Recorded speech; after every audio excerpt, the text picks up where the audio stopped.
The United States would absolutely decimate Russia if war broke out between the two nations. That's the opinion of David Petraeus, a former CIA director and four-star army general who says that Russia launching a nuke in Ukraine would lead to the US stomping Putin into submission. But there's a caveat to that claim.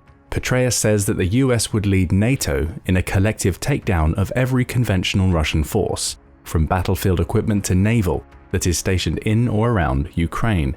What he doesn't say is that if it was a one-on-one fight between Russia and the US, with all of their individual forces focused solely on each other, that America would come out on top.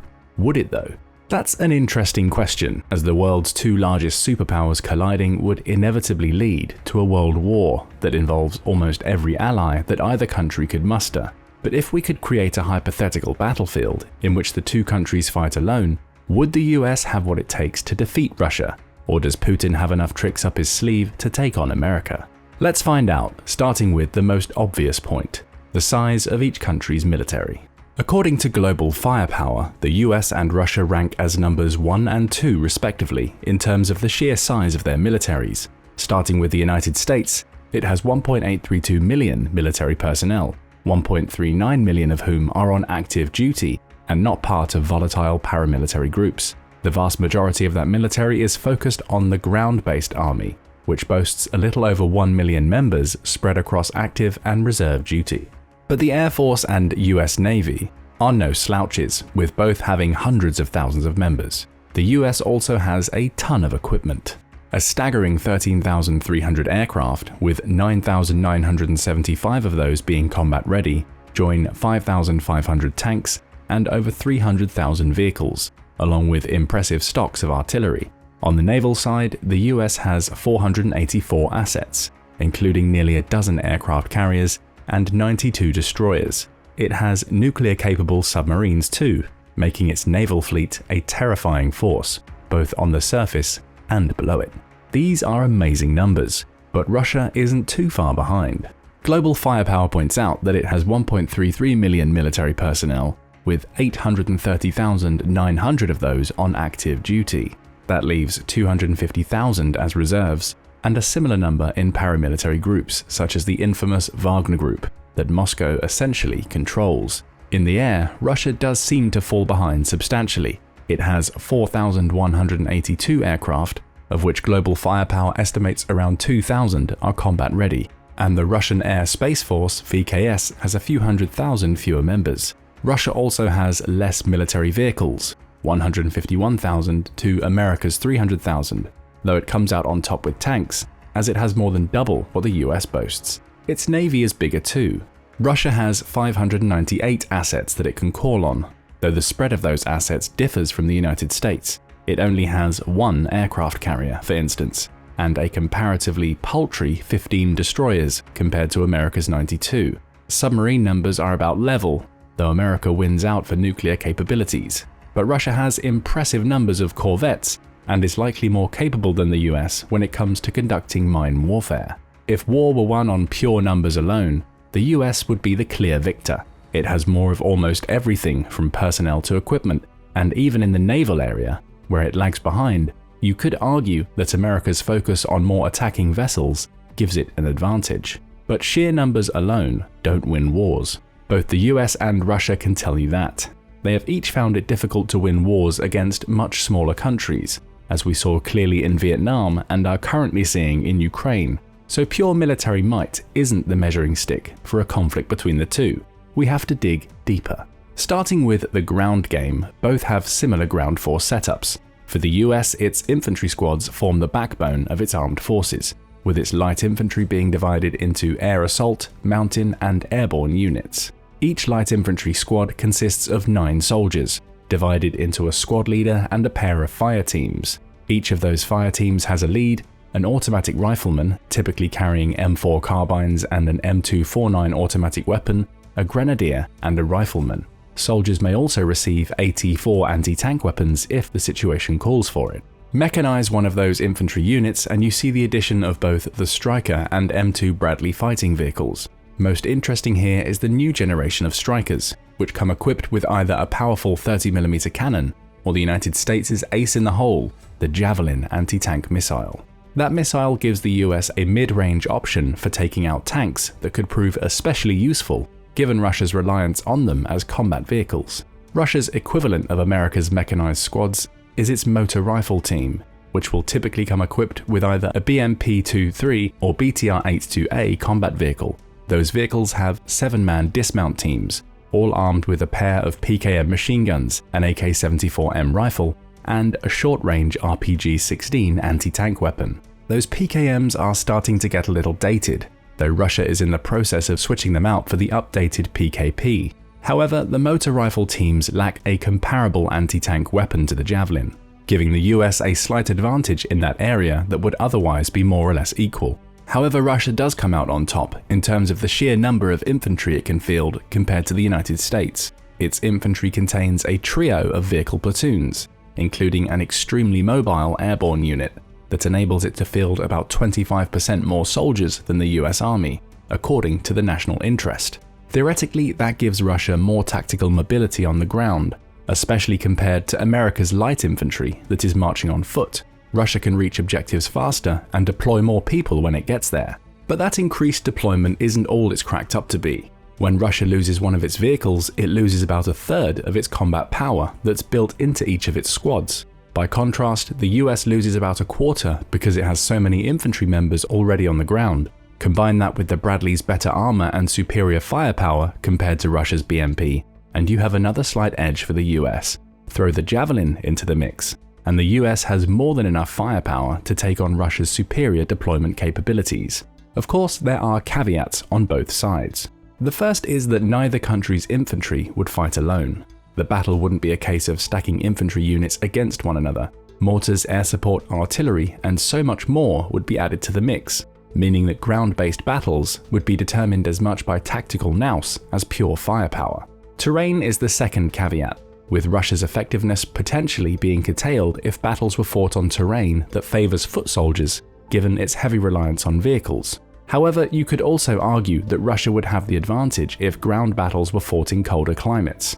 And of course, each would have a home field advantage of knowing their territory if the war encroached into their own country. So there are factors at play beyond firepower, though the US likely comes out on top in a ground war. It's better equipped and has more infantry, even if Russia has superior deployment. We see a similar story when the battle takes to the skies. Here, the US has a clear advantage for the simple fact that each country uses its air force differently. Russia tends to focus on small-scale operations with its air force. It typically uses its planes to offer support to its ground troops, with bombing runs tending to be conducted at low altitudes. That approach creates a great risk of planes being shot down by anti-air artillery, as we've seen to great effect in the Ukraine war. According to the RAND Corporation, Moscow has lost between 84 and 130 of its aircraft by August 2023, with the real number likely being higher. In fact, the same group says that Russia may have lost between 27 and 57 aircraft by simply pushing too many of its aging aircraft into longer service. Maintenance is almost as much of an issue as the caliber of its pilots and the approach it takes to aerial battles. By contrast, the United States focuses on composite air operations, or COMEOs. This approach can bring anywhere between 20 and 100 aircraft into a single operation, usually taking place over a large geographical area to achieve an objective. Those craft will vary, with some providing reconnaissance and support, while others attack more directly, creating a multifaceted approach to air-based warfare that allows the US to not only cover large patches of land, but also fend off other aerial forces. Granted, COMEOs often include aircraft from multiple countries working together to achieve a goal, but it's likely that the US would still employ this approach when fighting Russia on its own, especially given the sheer volume of superior equipment that it has.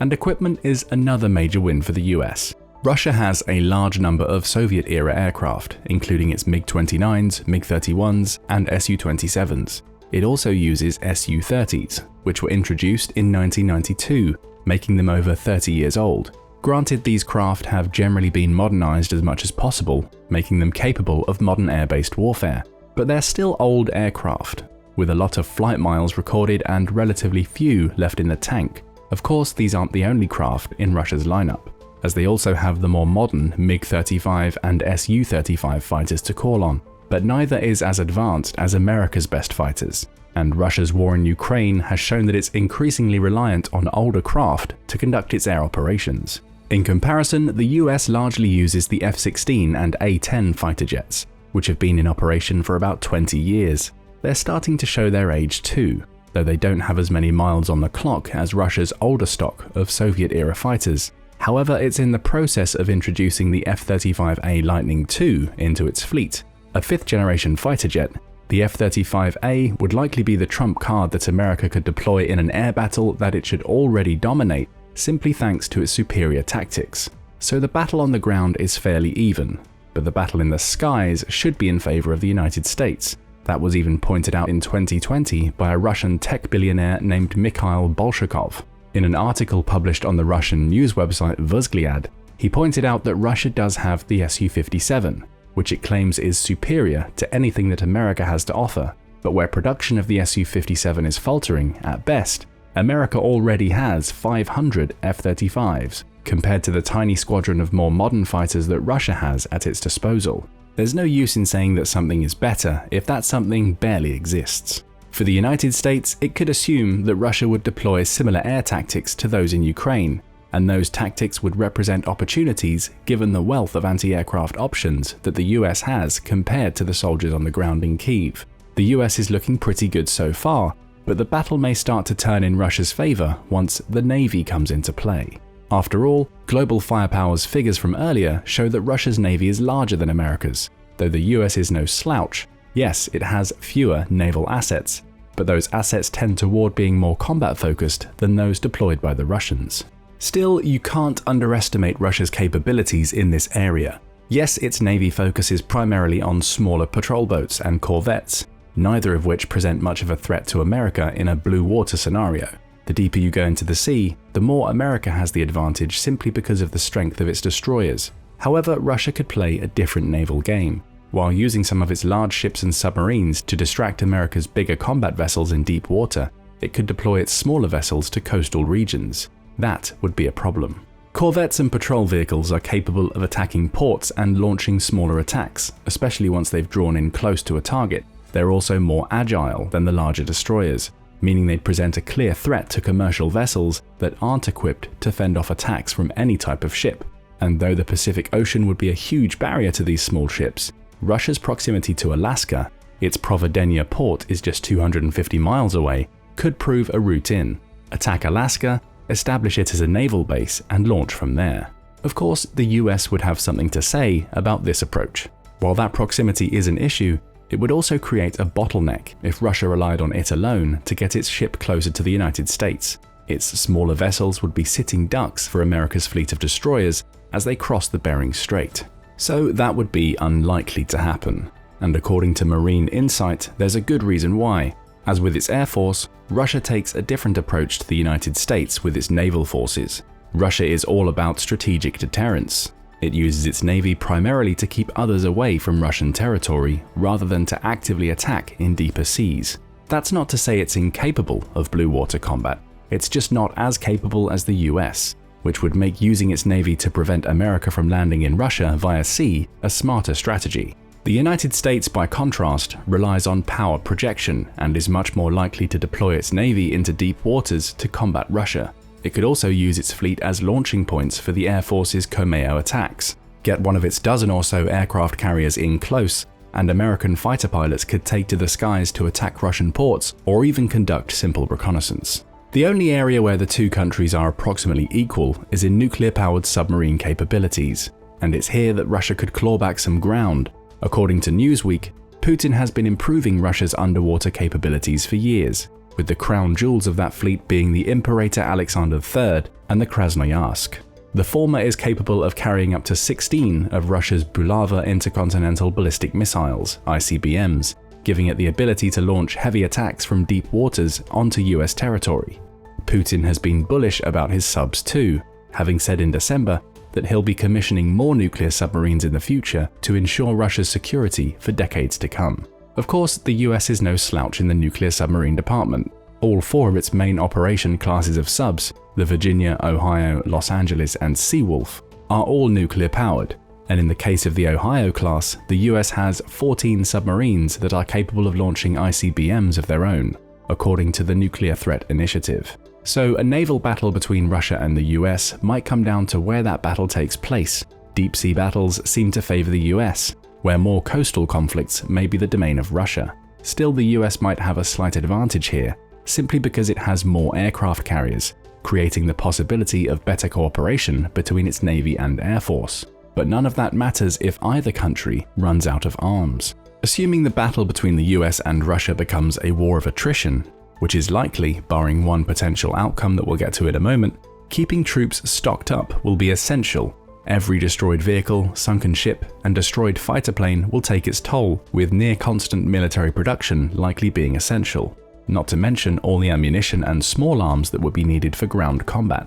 Right now, the US stands apart in the arms production race, at least in terms of producing weapons for other countries. According to Axiom, the US produced 40% of the world's arms exports between 2018 and 2022, in addition to keeping its own military well stocked. That's leagues ahead of Russia. Though still in second place, it only accounted for 16% of exports during the same period. Of course, the caveat to these figures is that Russia is engaged in a war with Ukraine right now. It's not selling as many weapons because its own forces need them to fight that war, so it's no shock that the US has leaped further ahead. But further is the key term here. Even before the war in Ukraine, the United States sold and produced more weapons. Between 2013 and 17, the US accounted for 33% of all weapons exports, with Russia hitting 22%. Closer for sure, but there was still a considerable gap there.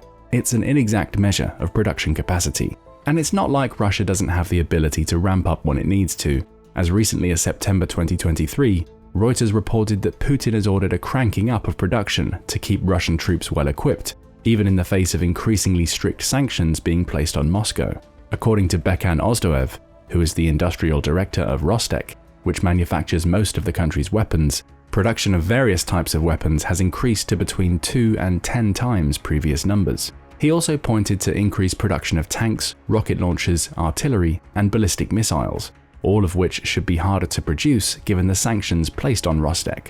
Even the United States Treasury recognizes how important Rostec is to Russia, dubbing it the cornerstone of Russia's defense, industrial, technological, and manufacturing sectors. With Rostec firing on all cylinders, Russia would be able to keep pumping out weapons simply because it's a state-controlled corporation that Moscow ultimately controls. The US doesn't have that luxury. Its weapons come from private companies that are under government contracts. If Russia were to really fire on all cylinders with its weapon production, could the US match it, or would it get wrapped up in bureaucratic red tape and contract negotiations that could delay its weapons production? It's hard to say, but ultimately the production lines won't matter if either country launches the biggest weapons in their arsenal, the nukes. Russia and the US lead the way in nuclear weapons, and it's not even close. According to the Arms Control Association, ACA, Russia has an estimated 5,889 nukes to America's 5,244,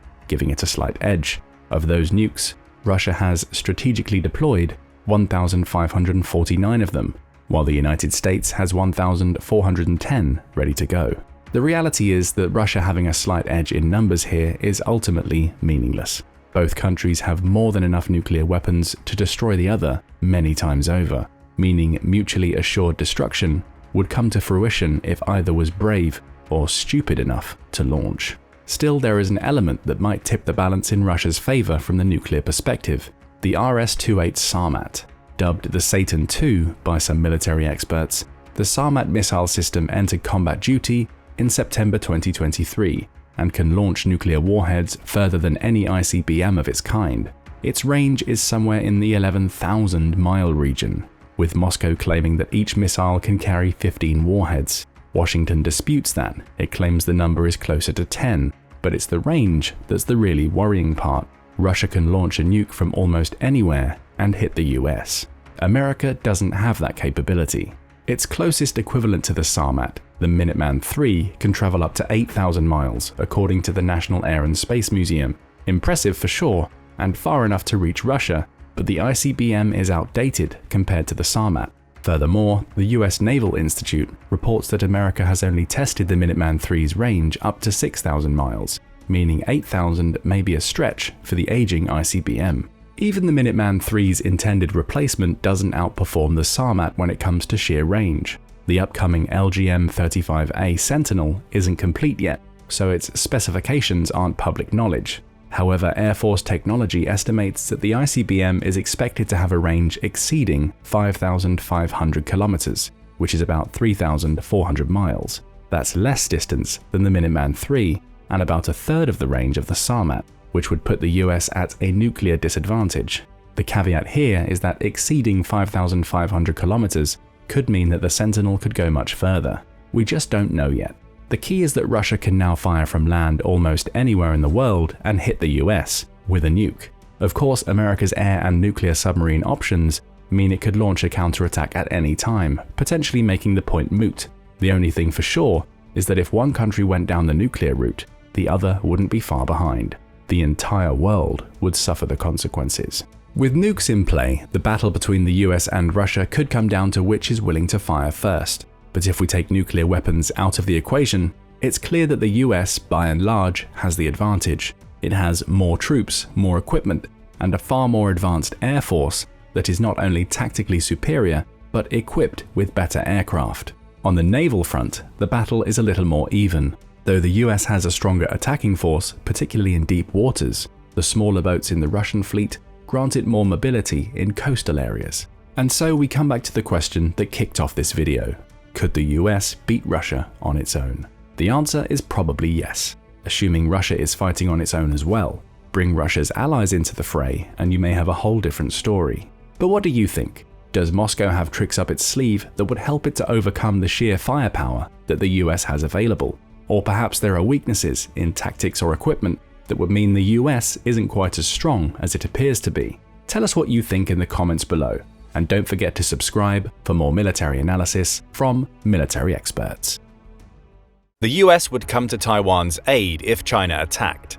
That's the most common scenario for the wargame simulation. For the last decades, China has been rising and making it clear that Taiwan should undoubtedly be its territory. At the same time, it is seductive to ask, could the US conquer China on its own? More and more governments are looking to war as an effective way to resolve long-standing conflicts, and tensions between the US and China are rising from time to time. Let's start with analyzing the nuclear arsenal. In accordance with the March 2023 New START Declaration, the United States possesses 1,419 strategic nuclear warheads that are distributed across 662 strategic delivery systems, including intercontinental ballistic missiles, submarine-launched ballistic missiles, and heavy bombers. In accordance with the New START Treaty, the United States and the Russian Federation are required to conduct semi-annual exchanges of information regarding treaty-accountable items. Additionally, the United States maintains an approximate inventory of 100 B-61 nuclear gravity bombs, which are forward deployed at 6 NATO bases located in 5 European countries. These bases include Aviano and Gedi in Italy, Buchel in Germany, Incirlik in Turkey, Kleine Brogel in Belgium, and Volkel in the Netherlands. On October 5, 2021, the US State Department released a declassification announcement revealing that the total count of both active and inactive US warheads stood at 3,750 as of September 2020. It's worth noting that these figures exclude retired warheads and those awaiting dismantlement. According to the Federation of American Scientists, FAS, the current military stockpile is estimated to consist of 3,708 warheads, with an additional 1,536 retired warheads awaiting dismantlement. Consequently, the total number of warheads as of early 2023 is estimated to be 5,244. Big number, right? Actually, this figure signifies a huge decrease in the stockpile compared to its peak of 31,255 at the conclusion of the 1967 fiscal year. What about the Chinese nuclear arsenal? Managing the count of nuclear warheads in China poses greater challenges. Over the past few decades, China has consistently modernized its nuclear capabilities, with a significant expansion in both the number and variety of weapons deployed in recent years. As of November 2022, the Defense Department's assessment suggests that China might possess as many as 1,000 deployable nuclear warheads by the year 2030. According to independent researchers, China could now have approximately 410 operational warheads ready for deployment across 218 strategic delivery systems, including intercontinental ballistic missiles, submarine-launched ballistic missiles, and nuclear-capable bombers. China is currently in the process of constructing a new generation of submarines equipped for carrying nuclear warheads, with the utilization of Russian technology playing a significant role in their development. The incorporation of Russian technology is expected to enhance the submarine's stealth capabilities, making them considerably more challenging to detect and track. A study conducted by the China Institute of Maritime Studies at the U.S. Naval War College has underscored the potentially profound implications of these upgraded Chinese submarines for the United States and its allies in the Indian Ocean. Analysts and defense experts suggest that the creation of these advanced Type 096 nuclear submarines may be finalized by the end of this decade. Christopher Carlson, a naval intelligence analyst, has described the new 096 submarines as a nightmare due to their anticipated extreme difficulty in detection. So what would a nuclear war between these two countries look like? Forecasting the scenarios of a nuclear war between the US and China shows that in the absence of the decisive influence of other factors, there would be no winners in such a battle.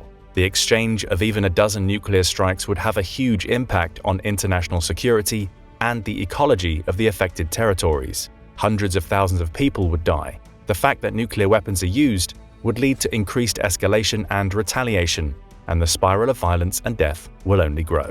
The use of hundreds of warheads would cause the destruction of the foundations of the existence of the modern world, its economy and nature.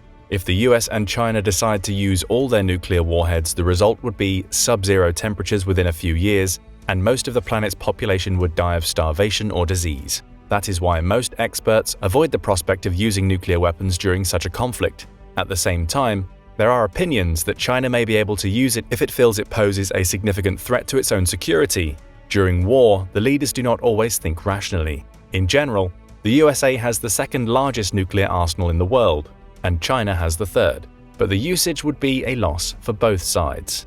Okay, the mutual destruction by nuclear weapons is obvious, but who is stronger in other types of armed forces? Let's begin with the Air Force.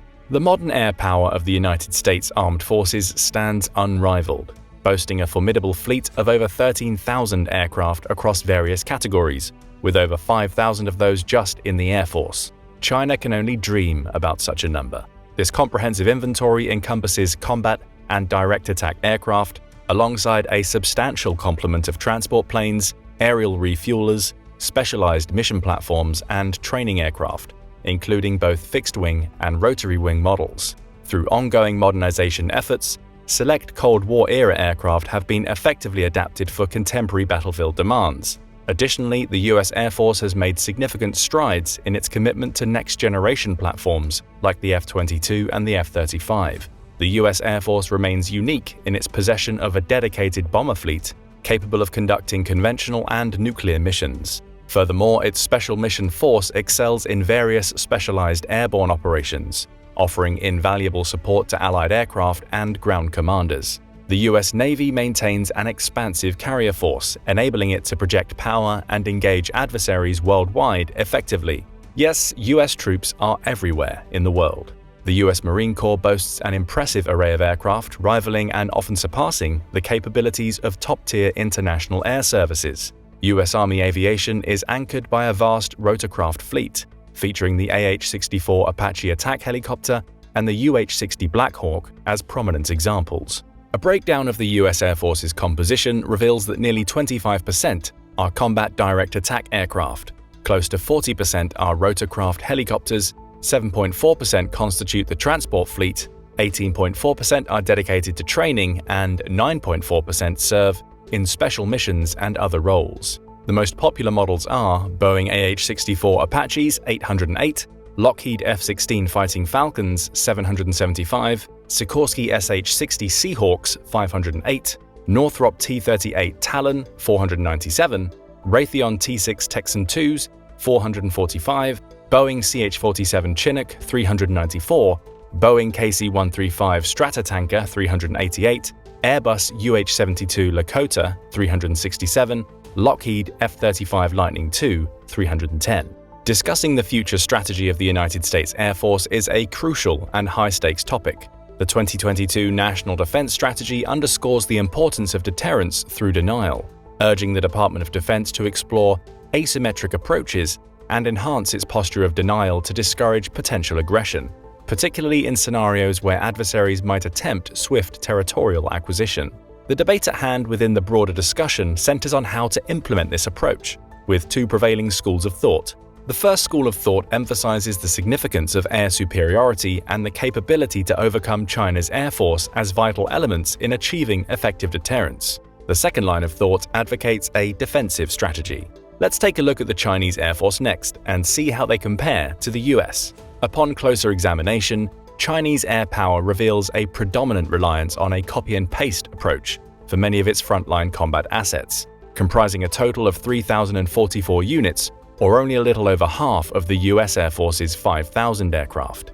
These Chinese entries predominantly originate from Soviet, Russian, French, Israeli, or American sources, with few genuinely domestically developed products to highlight.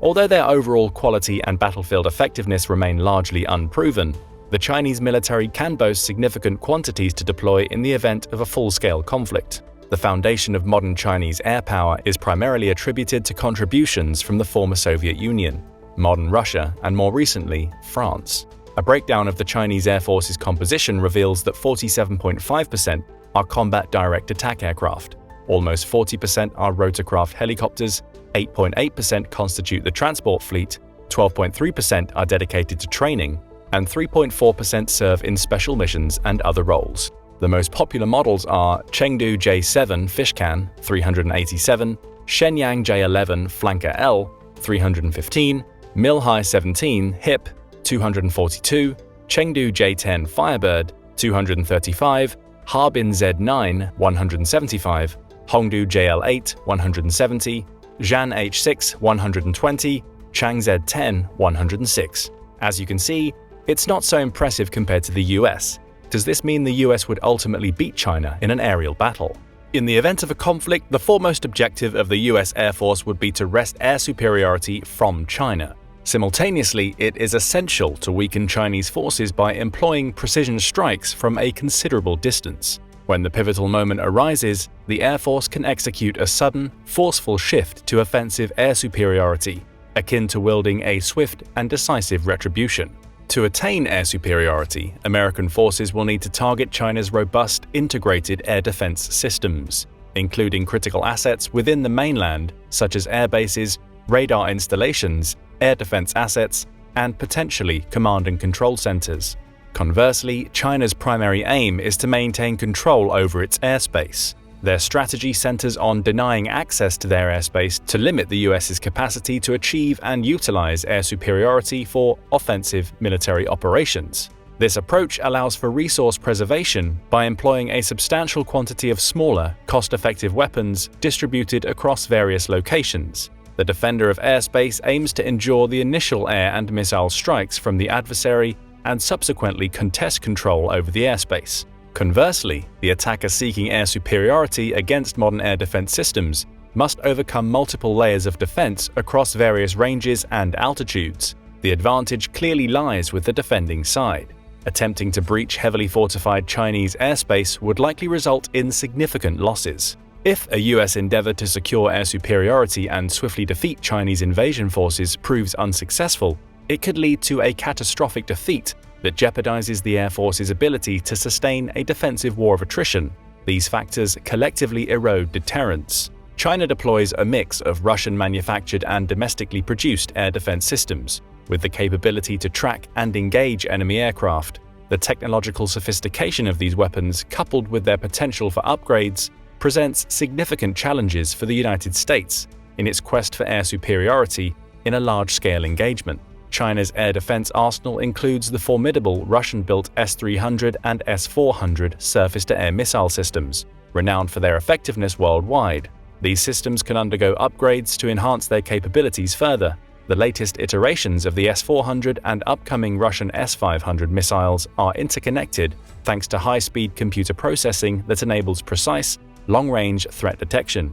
These systems offer extended range and heightened sensitivity compared to their predecessors. However, it's important to note that the ability to detect the presence of an aircraft in the sky doesn't guarantee continuous tracking or successful engagement of the aircraft. China's air defense threat extends beyond Russia's built systems, as the People's Liberation Army Air Force complements them with domestically developed systems. China operates its indigenous HQ-9 surface-to-air missiles and is actively working on the HQ-19 missile systems, designed to counter ballistic missile warheads. As a result, any potential aerial assault over mainland China would likely require aircraft to operate at higher altitudes to avoid detection by air defense. Alternatively, unmanned systems could be employed for target reconnaissance, or long-range ballistic and cruise missiles fired from land or sea platforms could be utilized to neutralize Chinese air defenses from safer standoff distances, minimizing the exposure of manned aircraft to enemy fire. So the US is unlikely to be able to achieve control over the air by conventional means due to China's advanced air defense system. It would just be too expensive. The losses would be huge, and it's not a fact that the USA would be ready to take them. Upon scrutinizing the Russian-Ukraine conflict, military experts from various nations recognize the escalating significance of drones in future warfare. The United States is progressively incorporating more drones into its strategic planning. The objective is to compel China to expend costly missiles to eliminate a plethora of inexpensive and readily available UAVs. Drones are poised to enhance reconnaissance capabilities, neutralize air defense systems, target naval vessels, and deplete enemy resources more effectively. Concurrently, China is actively advancing its drone programs and scaling up production efforts. In alignment with this trend, a new strategy within the US Air Force proposes a pivotal role for drones, operating in coordination with fighter aircraft. The US Space Force envisions drones not as independent combat units but as integral components of the Air Force's Collaborative Combat Aircraft initiative. In this concept, a manned fighter is accompanied by an AI-equipped and armed drone, designed to be cost-effective and capable of autonomous and paired operations. The outcome of a potential drone confrontation between the United States and China remains uncertain, but these unmanned systems possess the potential to yield significant advantages and disadvantages for both sides. And what about the trial weapon? Army ground forces.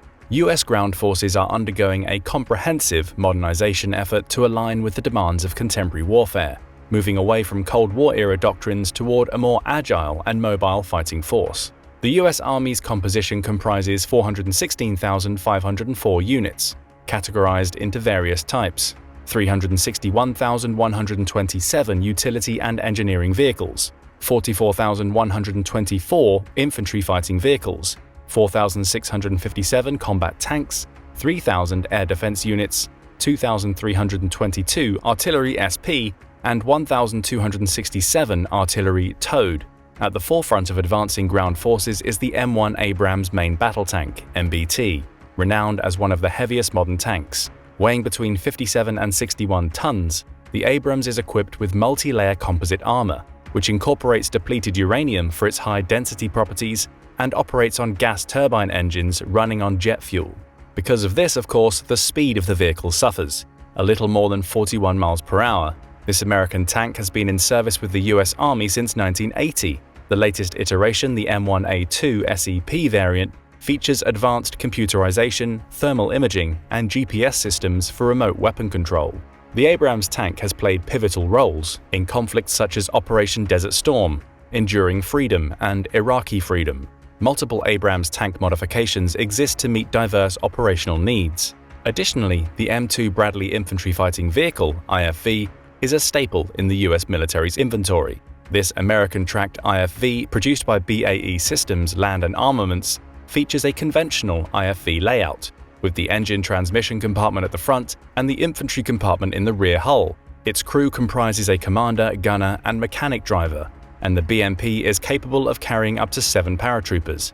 The M2 Bradley boasts an aluminium body and laminated armor, providing protection against 0.57-inch caliber bullets. It is armed with a 0.98-inch M242 automatic cannon and 2 BGM-71 TOW launchers, which demonstrated its prowess in countering Soviet tanks during the Persian Gulf War.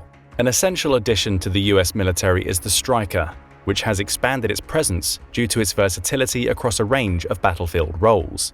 General Dynamics Land Systems manufactures the Stryker armored combat vehicle, which has been in service since 2002. With 350 horsepower, the Stryker achieves a range of 329 miles and a speed of 38.5 miles an hour. It can accommodate 2 crew members and 9 passengers, with the driver being able to switch between 8x4 on-road and 8x8 off-road modes. Various weapon systems can be mounted on the Stryker, such as the 12.7 M2 Browning machine gun or the Mark 19 grenade launcher. Moreover, the Stryker is equipped with a V-shaped bottom and Mexus modular composite armor capable of withstanding 12.7 caliber bullets. The US military is also incorporating an expanding fleet of wheeled vehicles, drawing from experiences in urban warfare in Afghanistan and Iraq. As we can see, the US has significant forces. But what about China? In the historical context, the Chinese land forces have traditionally relied on the Soviet Union and later Russia as their primary sources for military hardware, with recent diversification including Western support, notably from France. An increasingly noteworthy trend is the development of indigenous Chinese solutions to meet local requirements across a spectrum of categories, including main battle tanks, armored fighting vehicles, artillery systems, multiple rocket launchers, and security vehicles. In total, the Chinese land forces maintain and operate a substantial fleet of nearly 200,000 armored and unarmored vehicles, alongside a considerable artillery force, solidifying their position among the world's top 4 land forces. This inventory encompasses 121,300 utility and engineering vehicles, 17,020 armored fighting vehicles, 5,015 combat tanks, and 4,591 artillery pieces. The Type 96, initially designed as the Type 88C, represents a key component of the People's Liberation Army's tank forces and was a main battle tank introduced into service in 1997. Its development commenced shortly after the conclusion of the Gulf War in 1991. The Type 96 marked a milestone as the first Chinese tank equipped with a 4.92 inches smoothbore gun and automatic loader. The tank features a forced liquid-cooled diesel engine generating 1,000 horsepower, facilitating a maximum speed of 40 miles per hour. Its main gun is an unlicensed copy of the Russian 2A46M, boasting a barrel length of 48 calibers. The ammunition capacity stands at 42 rounds, with 22 of these stored in an automatic loader mechanism akin to the T-72 design. The PLA ground force is extensively mechanized, equipped with a variety of armored platforms, advanced electronic warfare capabilities, concentrated firepower, and modern weapon systems that hold their own against their Western counterparts. But machines of war are nothing without people.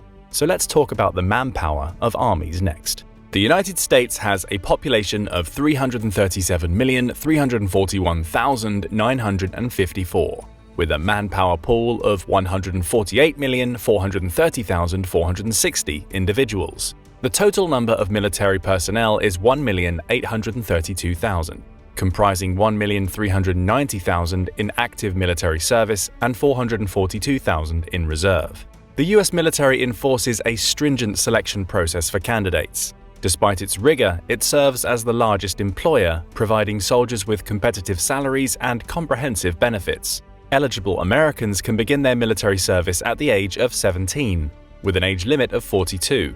Upon successful testing and evaluation, candidates sign contracts ranging from 2 to 6 years. Strict physical fitness requirements, assessed through the Army Physical Fitness Test (APFT), are pivotal during the candidate selection process. This test includes 35 push-ups, 50 abdominal exercises in 2 minutes, and a 2-mile (3.2 kilometers) cross-country run within 16.5 minutes. This test is mandatory not only for recruits but also for active military personnel, who must take the APFT every 2 years. The standards may slightly vary with age, and individuals in excellent physical condition are subject to specific criteria, which are outlined in a separate document. For instance, a man with a height of 5.58 feet should not exceed a maximum weight of 180 pounds, and for women of the same height, the limit is 161 pounds. Moreover, all candidates must undergo a mandatory background check to ensure a clean legal history, maintain a strong credit record, and have no visible tattoos. China, with its vast population of 1 billion people, boasts one of the world's largest standing armies, totaling around 3.1 million personnel across standard service branches, Army, Navy, and Air Force. This includes over 2 million active personnel, constituting over 60% of the available manpower. In the event of conflict, China's substantial population provides a deep pool of potential recruits, enabling a strategy of attrition warfare through sheer numerical strength. The Chinese military utilizes a range of small arms such as pistols, submachine guns, rifles, sniper rifles, machine guns, and mortars, in addition to portable battlefield solutions, including anti-aircraft and anti-tank missile systems. The People's Liberation Army sets specific requirements for aspiring recruits. Chinese military leaders emphasize the importance of maintaining an image of the most experienced and disciplined armed forces. Obese military personnel may face limitations on career progression, motivating constant physical improvement. The Chinese military promotes physical fitness through numerous competitions among its ranks. An intriguing restriction introduced in 2006 bans individuals who snore consistently from joining China's military academies, as it's believed that such snoring can disrupt the daily activities of other cadets and hinder their military training. Clearly, these vast armies are not simply transported and deployed on land without careful planning.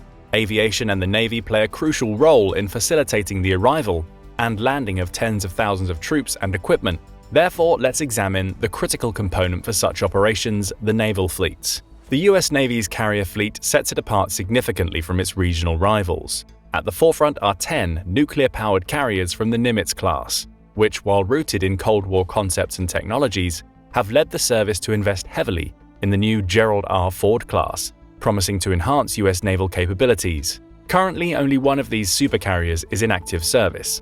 Additionally, the carrier force is supplemented by straight-deck amphibious assault ships, primarily designed for rotorcraft operations, but also capable of supporting fixed-wing strike aircraft like the AV-8B and advanced F-35 VTOL aircraft. The attack submarine fleet consists of all-nuclear submarines, including remnants of the Cold War era like the Los Angeles, Ohio, and Seawolf classes, as well as the more modern Virginia-class boats, which are gradually replacing the older Los Angeles vessels. The guided missile cruiser fleet, also a product of the Cold War period, is slated for reinvestment with the introduction of a modern frigate design, as the current destroyer-heavy fleet lacks such vessels. The US Navy maintains a functional mine and countermine force, patrol vessels, and the historic three-masted USS Constitution, the oldest active ship afloat. The Navy also operates various support ships that streamline a wide range of naval operations. So how does China fare in this category? The People's Liberation Army Navy, PLAN, has made significant advancements over the past few decades, enhancing its surface and undersea vessel capabilities and bolstering support ships. Now it's as close to US capabilities as ever before. An essential component of its power projection strategy, both regionally and globally, is the growing strength of its fixed-wing carrier fleet, currently consisting of 2 carriers. This force will soon be augmented by 2 indigenous designs, offering improved capabilities for blue water environments. The submarine fleet, which includes over 70 boats from multiple classes, still has some life left in it, with only a few beginning to show signs of aging. The destroyer fleet is relatively young, with some of the oldest units not yet reaching 30 years in service. Similarly, the frigate fleet is youthful, with a few exceptions, and currently includes only 40 vessels. The PLAN places a particular emphasis on its corvette strength, boasting around 70 modern vessels in this category. The mine-countermine fleet, consisting of 8 units, is relatively old, with the youngest being 27. The offshore strength hulls are also approaching a critical stage in their service lives, with the 10 vessels being over 25 years old. The amphibious assault force has seen a revival with the introduction of modern players designed for helicopters and transport operations from ship to shore. Additionally, 24 vessels are on order, strengthening the fleet in the carrier, submarine, destroyer, and landing helicopter dock categories. Overall, the PLAN has made significant progress in enhancing its naval capabilities. Its ultimate goal is to one day challenge the United States as the world's preeminent naval power. So which navy would win? At present, the United States regards the Chinese Navy as a formidable force, capable of contesting American naval dominance in the Western Pacific Ocean during a military conflict. This marks the primary strategic challenge for the US military since the end of the Cold War. It's worth noting that this is a pivotal moment in the contemporary era of global geopolitical competition. Throughout history, naval arms races and fleet rivalries have consistently foreshadowed shifts in global leadership. The competition between the United States and China in military capabilities particularly with their respective navies, is just one facet of the broader strategic rivalry encompassing political, diplomatic, economic, technological, and ideological dimensions. The US sees the Chinese Navy as a critical component of China's efforts to challenge the United States, the primary military power in the Pacific. Over the past 25 years, China has been actively modernizing and expanding its naval capabilities. US observers have expressed concerns and, in some cases, raised alarms about the pace of growth and development in Chinese naval shipbuilding. They scrutinize the evolving capabilities of the Chinese Navy in comparison to the US Navy, and conclude that the United States is gradually losing its edge. China's naval modernization encompasses a broad spectrum of initiatives, including the introduction of new ships, aircraft and weapons, enhancement in maintenance and logistics, the development of naval doctrine, improvements in fleet personnel quality, education and training of naval personnel, and extensive exercises. American experts have identified certain areas of weakness within the Chinese Navy, including limited compatibility with other branches of the PLA forces, anti-submarine defense capabilities, long-range maritime operations, limited supply capabilities at sea, a restricted number of overseas bases, and challenges in training a substantial number of new sailors for the crews of the new ships, particularly in the absence of relative combat experience. Chinese naval personnel are aware of these limitations and actively strive to address them. The Chinese Navy has substantial reserves beyond its primary structure, with the Chinese Coast Guard being the largest in East Asia. This force functions as the rear or coastal component of the Navy, and under a centralized mobilization system, integrates a significant number of civilian fishing vessels. In assessing the two competing navies, it's important to consider the difference in ship types. The US Navy has a greater number of heavy ships, including aircraft carriers, guided missile cruisers, and destroyers, while the Chinese Navy possesses more light ships, such as frigates and corvettes armed with guided missiles.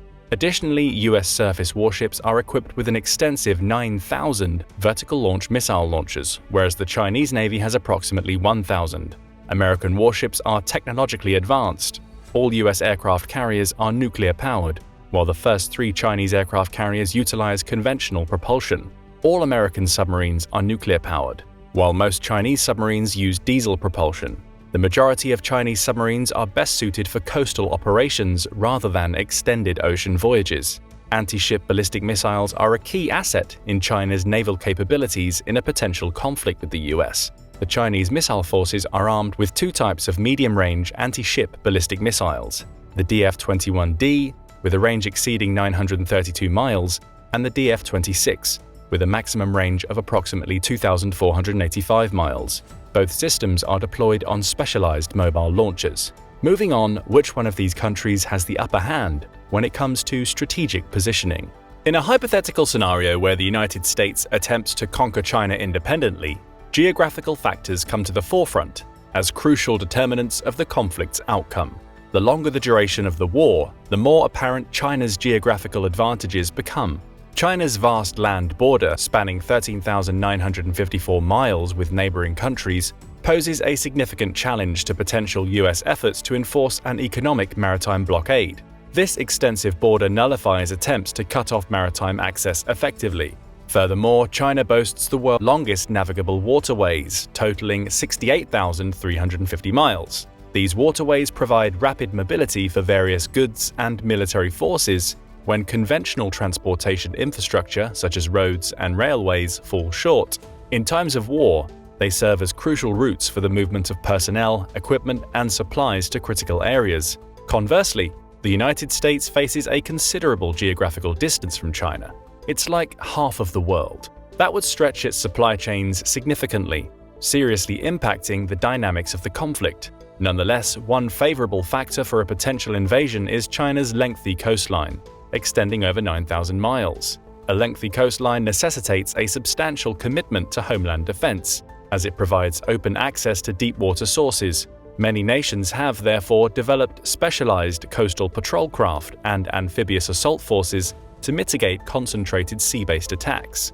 A lengthy coastline requires dedicated defenses, which could potentially offer the US an advantage in terms of operational flexibility.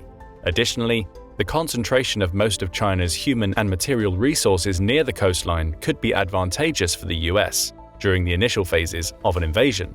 Thus, at the beginning of the war, The geography of China will be its disadvantage, which will eventually become a tangible advantage in the event of protracted attempts to conquer it. To comprehensively analyze this scenario, it's essential to delve deeper into the economic aspects as well.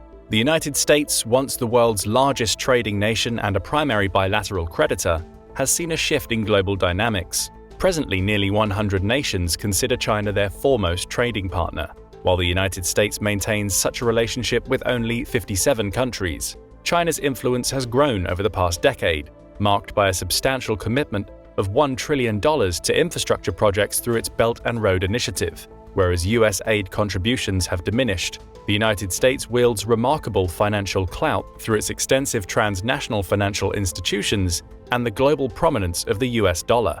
The majority of foreign exchange reserves are held in dollars, with only a small portion denominated in yuan. The US remains a frontrunner in the development of pivotal technologies, including bio, nano, and information technologies, that will be pivotal in this century's economic growth, although China has been making substantial efforts to establish formidable competition. Furthermore, the United States enjoys an advantageous position in terms of energy resources. Over the past decade, the shale revolution has transformed China into a net energy exporter, while China's reliance on energy imports has increased. Maintaining access to global resources during a conflict would be a significant advantage for the US, while China may require time to diversify its supply sources. Nevertheless, relying excessively on allies during a prolonged war could be a risky proposition. The cost of materials in the US National Defense Reserve has significantly decreased since 1952 by over 95%. In contrast, China's strategic reserves hold a considerably larger quantity of critical mineral resources. For example, China's strategic stockpiles contain approximately 7,000 metric tons of cobalt, whereas the US National Defense Reserves holds just over 300 metric tons, down significantly from more than 24,000 in 1990. This may lead to an underestimation of the critical mineral reserves required for stockpiling, considering the potential duration of a US-China conflict. In the context of a short and intense war, the emphasis would likely be on replenishing ammunition, as constructing and deploying new platforms would be impractical before hostilities began. The ability to replenish resources, as demonstrated in the Russian-Ukraine conflict, holds substantial importance in such scenarios. One significant resource deficiency in China pertains to semiconductors, as the majority of these critical components are either imported or manufactured by foreign suppliers. Semiconductors, often referred to as the oil of the 21st century, serve as the foundational technology in a wide range of devices, including smartphones, satellites, and anti-missile defense systems. The intricate process of advanced chip manufacturing is among the most complex in the manufacturing industry, involving over 1,000 production stages and lasting 3 to 4 months. That's a long time for a war between such influential states. For Chinese economists, achieving semiconductor self-sufficiency is of paramount importance. China has established substantial investments in the semiconductor industry. However, it lags behind Taiwan by approximately a decade in several crucial areas. China's overarching goal is to establish what is known as a closed loop, where domestic companies would oversee every aspect of the sector, including raw materials, engineering, chip design, manufacturing, and assembly. Conversely, the United States maintains dominance in the semiconductor sector, primarily due to its leadership in research, development, and design. How clever they are. The US has largely outsourced the production of advanced chips, primarily to Taiwan. Over time, the US share of global semiconductor production has decreased significantly, from 37% in 1990 to approximately 12%. In the event of a conflict between the United States and China, Taiwan's specialization in chip manufacturing would exacerbate global challenges. If China refrains from attacking Taiwan, the United States would have a significant advantage by maintaining Taiwan as a crucial ally. If China attacks, it will be another impetus to the world financial crisis that will arise due to the war. It's also important to understand that the US and China are each other's largest trading partners. A war between them would have a huge impact on the economies of both countries and the world. Now it's time to analyze the last important factor in the war: potential allies. Here's another consideration to keep in mind when contemplating a conflict. Who are your allies? Given the current global landscape, the United States faces a challenge in concentrating all its efforts solely on China.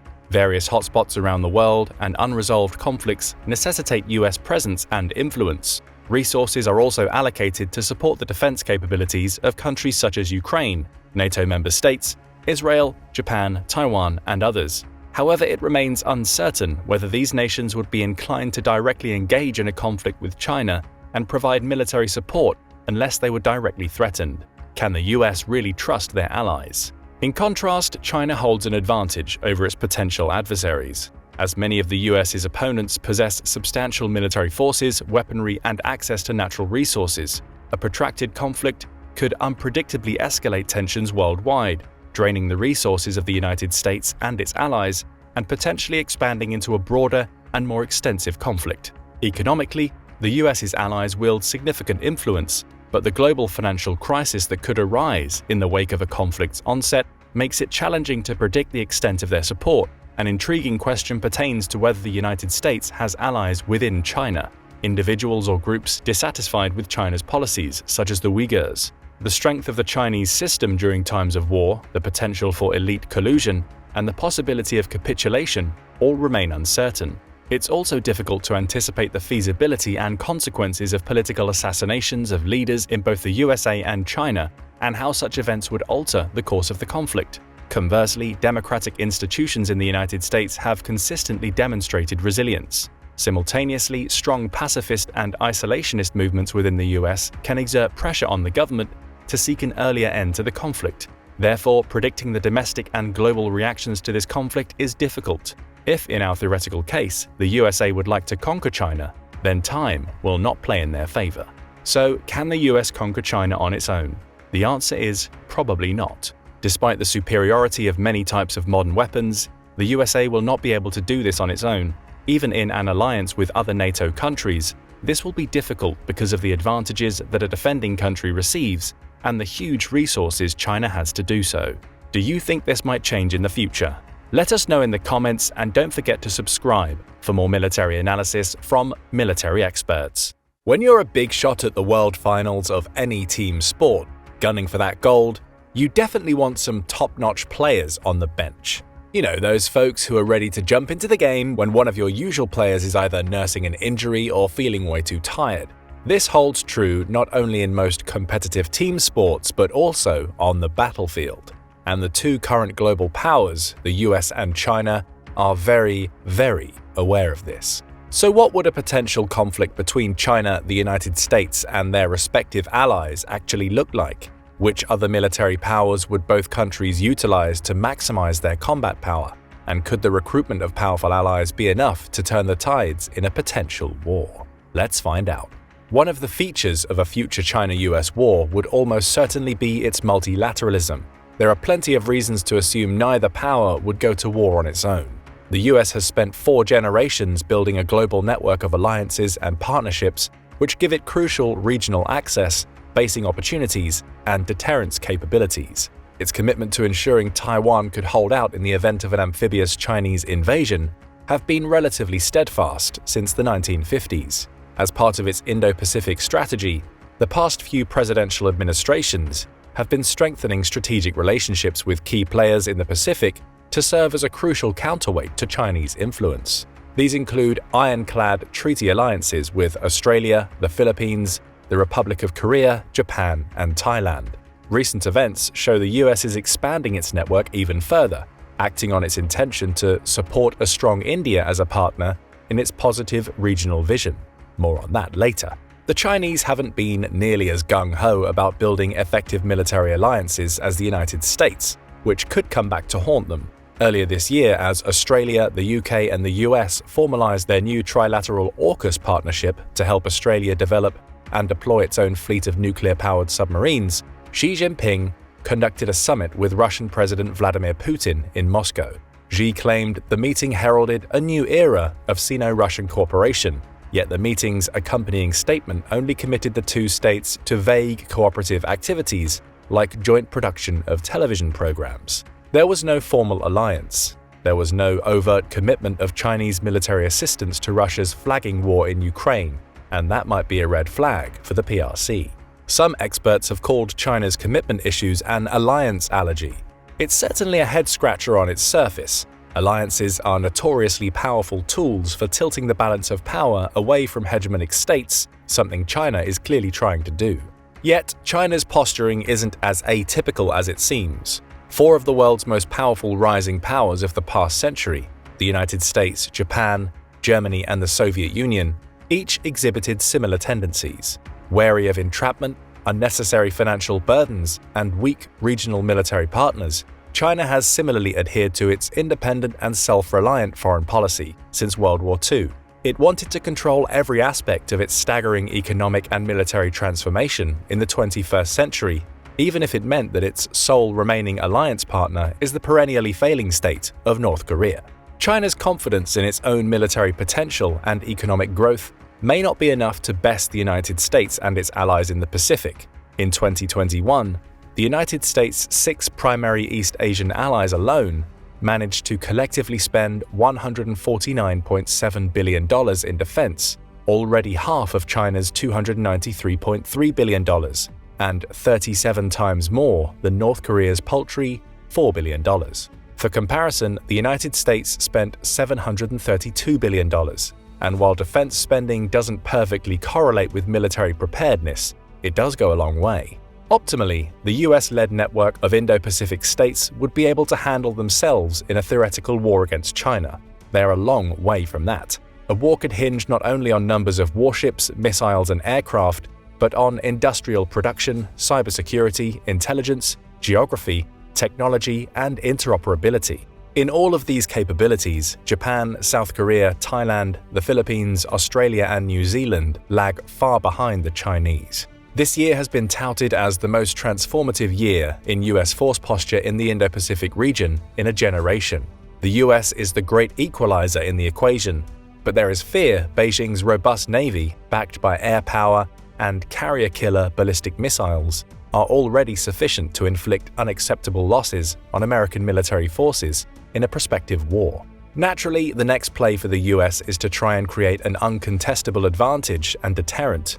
And in the calculation of top American strategists, the best way to do that is to firmly recruit India into its cooperative orbit. And that is where things get a bit stickier. You see, it's easy to make the wrong assumptions about India, especially believing it would seamlessly float into the American orbit and become a trustworthy ally and military partner. Historically, India was a leader of the unaligned movement, a coalition of nations who tried to remain aloof from the bipolar power struggle between the US and the USSR.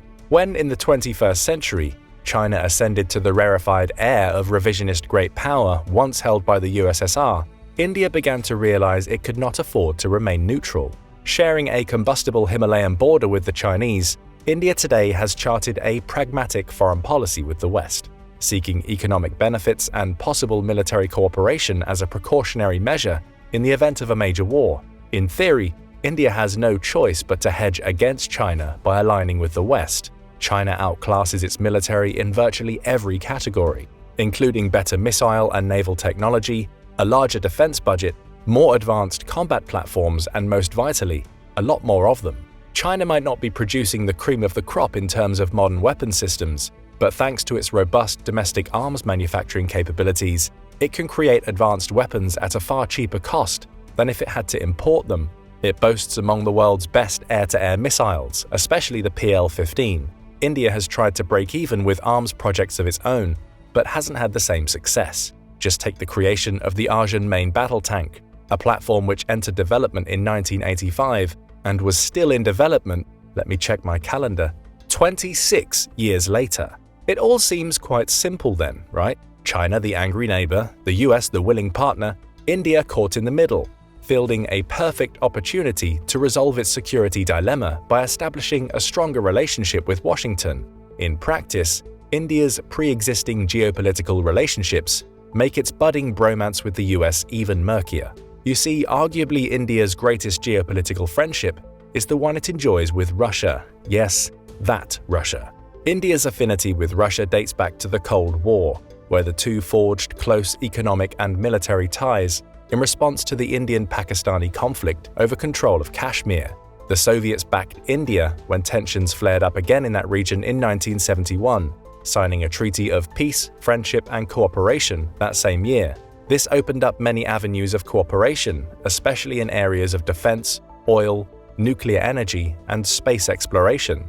India and Russia's current post-Soviet friendship continues to manifest itself in a variety of ways, including India's extensive reliance on Russian-sold arms, its decision to abstain from condemning Russia's actions in Ukraine, and their participation in BRICS, a multinational body comprised of nations with markedly different perspectives on global affairs, including China and Russia.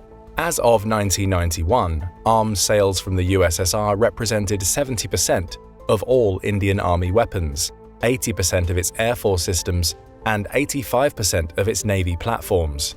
Its first aircraft carrier, the INS Vikramaditya, was Russian-made too. Its Air Force operates more than 410 Soviet and Russian fighters, and its submarine, helicopter, tank, and missile arsenals are predominantly ex-Soviet stock. So yes, considering how messy it would be to curtail access to the Russian spare parts and systems needed to maintain virtually its entire military, convincing India to cut ties with Russia is a tall task for Washington, especially when many Indians today still openly consider the Russians their brothers in arms. The winds of change are blowing, however. While the task of building a viable US-Indian partnership is staggeringly complex, that isn't to say it's impossible. As Russia and China grow closer, Washington has not delayed in courting Indian Prime Minister Narendra Modi, offering military support packages, political legitimacy, and economic partnerships Putin can no longer promise. Russia's catastrophic military performance in Ukraine has also underpinned the visceral, mechanical, and operational failures of Russia's military systems in every domain. India had already significantly slowed its imports of Russian weapons prior to the 2022 invasion of Ukraine, dipping from 64% in 2018 to 45% of its stock in 2022. India famously even backed out of its joint development of the Su-57 advanced fighter system, as it became apparent that it could not seriously compete with America's fifth-generation fighters. Make no mistake, India has its eyes set on a conflict with China and must prepare accordingly. To compete militarily with the Chinese threat, it will, according to most experts, have to first ditch Russia. It might not have as much time as it needs. India has a respectful level of combat experience, stretching back into its bloody conflicts with Pakistan in the twilight of the 20th century. Yet today, while violence continues between the Indian Army and Pakistan-backed groups along the border regions of West and Northwest India, by far the biggest flashpoint of tension remains along the 2,100-mile-long Himalayan border it shares with China.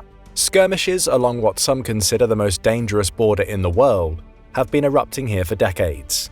Most recently, in December 2022, tensions between Chinese and Indian forces came to a head in the worst fight at what both sides call the Line of Actual Control, or LAC, since 2020. That year, a famous brawl notorious for its fighters' use of a medieval array of rocks, fists, and clubs, some even embedded with nails and wrapped in barbed wire, erupted in the Galwan Valley. As you might have expected, prohibitions on firearms in the LAC did not deter soldiers on either side. The bloody 4-hour brawl claimed the lives of 20 Indian and 4 Chinese soldiers, many of whom died from exposure to the elements, several more having fallen from cliffs into the Galwan River. The episode, and others like it, have inflamed tensions between China and India even further.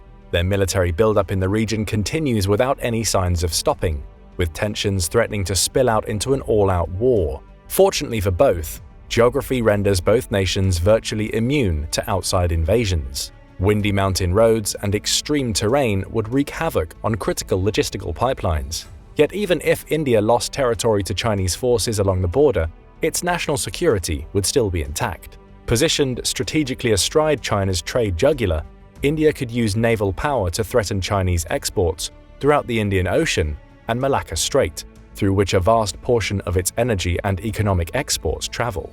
India's lone aircraft carrier would feature prominently in any potential blue water operations against China.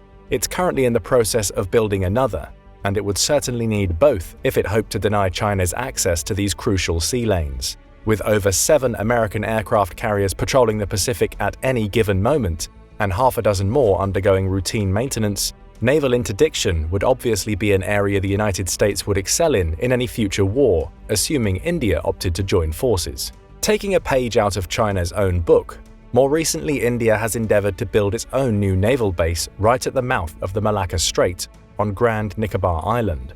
The decision, which was made to secure India's own strategic waterways and confer legitimacy on its position as a regional power, caused an uproar in Beijing. Chinese policymakers likened the Grand Nicobar facility to a guillotine stretching over China's exposed and very long neck, stretching from its southern shores all the way to the Middle East. China knows its trade networks are in grave danger. As the PRC has expanded its global reach vis-à-vis programs like the Belt and Road Initiative, its military strategy has been to build a turtle-style defense shell around the East and South China Seas and Strait of Taiwan.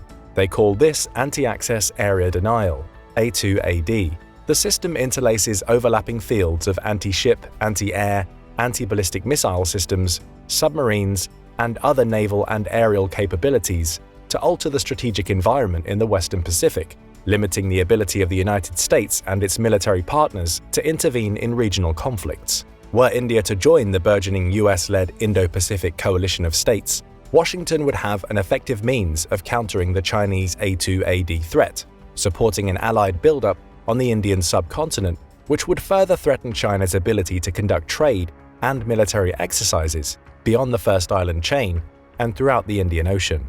So if war were to ever break out between the United States and China in the Indo-Pacific, India could be key in tilting the military balance of power. Russia, not so much. As China's major partner, Russia probably presents more of a liability than a boon at this point. Putin's military has demonstrated that it can barely fight a modern combined arms conflict adjacent to its own territory, much less excel or even assist in a conflict with distinct air and naval dimensionality. Most telling of all is the incredible impact that an outsized amount of advanced Western material has had in shaping Ukraine's war against Russia. In 2022, the US deployed several HIMARS batteries to Ukraine to provide long-range and accurate artillery fire.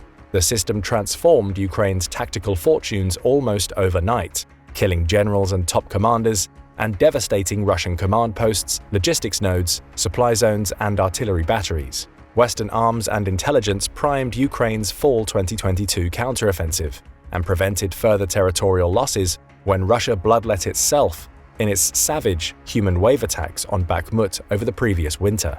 For comparison, the US has over 400 HIMARS batteries of its own, an order of magnitude greater than those utilized by Ukraine of late. If anything, Russia has proven to the world that the operations it can most admirably conduct are digging in, throwing poorly trained, ill-equipped conscripts into the trenches, and praying their Soviet vintage minefields hold true.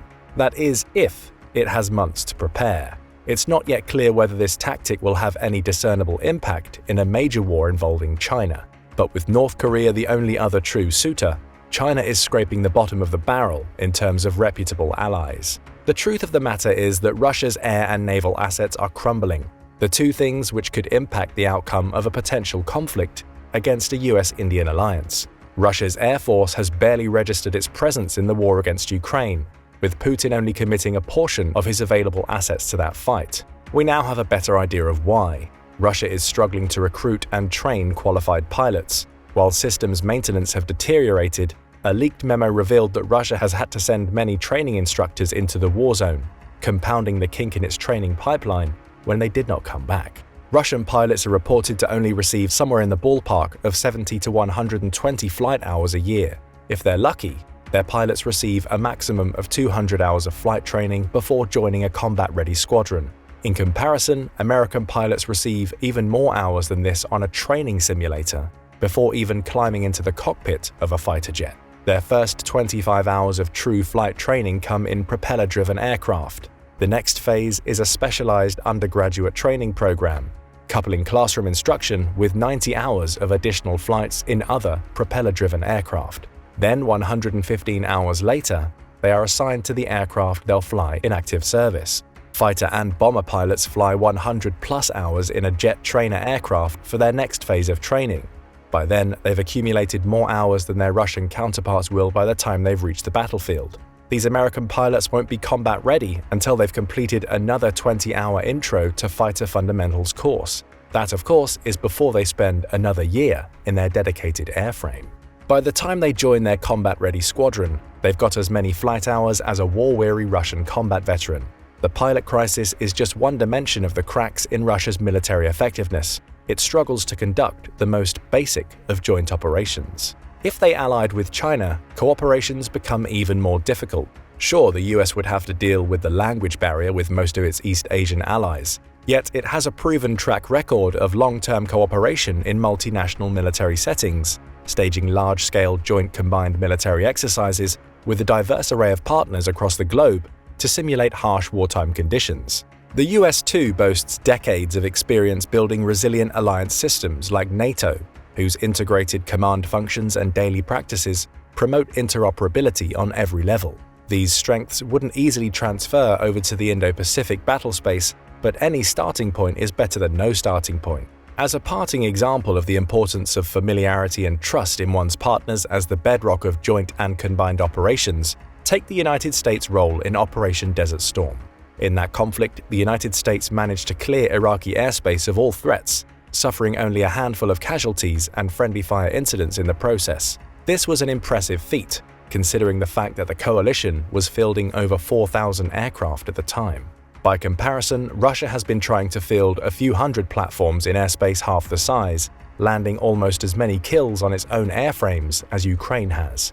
Just last month, Russia shot down its own Su-35 jet for a second time within a matter of days. According to a sarcastic Russian military blogger, at this rate of work from our valiant air defense, we'll soon be left without aviation. Add to this recent intelligence leaks indicating that Russia has resorted to the time-tested tactic of executing conscripts who refuse to follow orders, and threatening to execute entire units if they seek to retreat from Ukrainian artillery fire. And you have a recipe for disaster, especially if they ever hope to cohere with Chinese air and ground forces. Assuming a theoretical conflict remained conventional, China would have to do the most of the heavy lifting. It didn't have to be this way. Russia has done the entire Western world a favor playing its hand in Ukraine, revealing that it can contribute little in terms of military support in its tentative military partnership with the PRC. For now, the jury is still out on India. If it had the United States and its 50 allies and partners clearing the skies and seas over the Pacific, who, by the way, spend a third of the world's entire annual defense budget, it could play a notable role offering a credible threat to Chinese trade. Indian ships could bolster American expeditionary logistical capabilities, offer medical facilities, and serve as a jumping-off point for the containment of the PRC between the Straits of Malacca and the Gulf of Oman. In the end, a US-Indian alliance is simply too powerful for a Sino-Russian alliance to overcome. This growing partnership could ensure that China's ambitions to dominate Asia and upset the liberal world order remain nothing but a pipe dream. But what are your thoughts on this? In a face-off between China and the US and their respective allies, who would win and why? Let us know in the comments, and don't forget to subscribe for more military analysis from military experts. The Persian Gulf War, also known as the Gulf War or Operation Desert Storm, is not the most well-remembered armed conflict to take place in the Middle East, at least compared to the more recent and much longer wars being waged in Iraq and Afghanistan. Could this be because the entire ground invasion of the Gulf War, which ended with the near-total decimation of the Iraqi army, only lasted for 4 days? An equally important or perhaps more interesting question might be, what happened in the weeks leading up to the Desert Storm ground offensive to convince such an infamous hard case like Saddam Hussein to throw in the towel so quickly? Or asked in another way, what made it possible for US-led coalition forces to subdue the Iraqi army, which consisted of nearly 500,000 soldiers in approximately 100 hours, while sustaining less than 300 total casualties themselves? To arrive at the answers to these questions, we first need to take a quick look at the course of events leading up to the invasion. So here we go. On August 2nd, 1990, Iraq invades and annexes its neighbor Kuwait, taking control of the entire country shortly thereafter. Later that day, the United Nations Security Council passes Resolution 660, effectively condemning the invasion, making it crystal clear that Saddam must immediately and unconditionally withdraw all Iraqi forces, if he wants to avoid international retaliation, that is. A few weeks later, as concerns that Iraq might expand their war of aggression continue to intensify, Secretary of Defense Dick Cheney and General Norman Schwarzkopf, the commander of US forces in the Middle East, prepared to defend Saudi Arabia should the need arise, marking the beginning of what will be known as Operation Desert Shield. By the end of November, though, it's obvious that Saddam has no intention of backing down, and the UN Security Council issues Resolution 678, declaring that if Iraq hasn't withdrawn all its troops from Kuwait by the 15th of January 1991, coalition forces will use all necessary means to boot them out.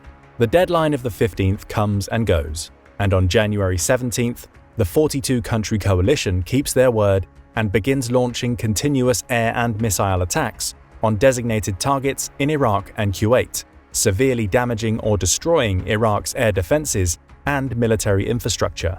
Over the next 5 weeks, the US Navy and Air Force enthusiastically showcased the advanced combat capabilities it has acquired as the Cold War was coming to an end, including stealth technology, GPS navigation, missile warning systems, advanced surveillance plane radar, and laser-guided precision bombs. So what exactly does such an impressive fighting force do with this sort of advanced weaponry? Well, with all these new weapons and technologies at their disposal, this is not going to be some point-and-shoot situation. With the US Air Force leading the way, what followed would become known as effects-based operations, or effects-based warfare, which is essentially the use of precision airstrikes to disable an enemy without completely destroying the country's infrastructure. The preliminary air attack strategy that was later incorporated into Operation Desert Storm was initially deemed Instant Thunder by the man who conceived it, Colonel John A. Warden III. Warden and his group of planners at the Pentagon incorporate a range of new air power concepts and advanced weaponry into their plan, the key objective of which is to disrupt Iraq's command and logistical systems, which he hopes will convince enemy leaders early on that a victory for them will be impossible, at least without an unacceptable loss of life. First, they intend to knock out as much artillery as they can find, seriously limiting Iraq's ability to launch chemical weapons. Then they will move on to other priority targets, including Iraq's air defense systems, large troop formations, armored vehicles, and command and control centers. A large portion of Iraq's fighting forces will also be decimated, while the country's supply lines and oil and transportation infrastructure will too be severely damaged. To make this happen, the US brings out nearly every type of fixed-wing aircraft it has in its inventory, including F-117 Nighthawk stealth bombers, B-52s, F-15 Eagles, and the low-flying A-10 Warthog. In total, the US alone flies around 40,000 air-to-ground attack missions and 50,000 support missions. So just how many bombs get dropped over the course of 40,000 missions?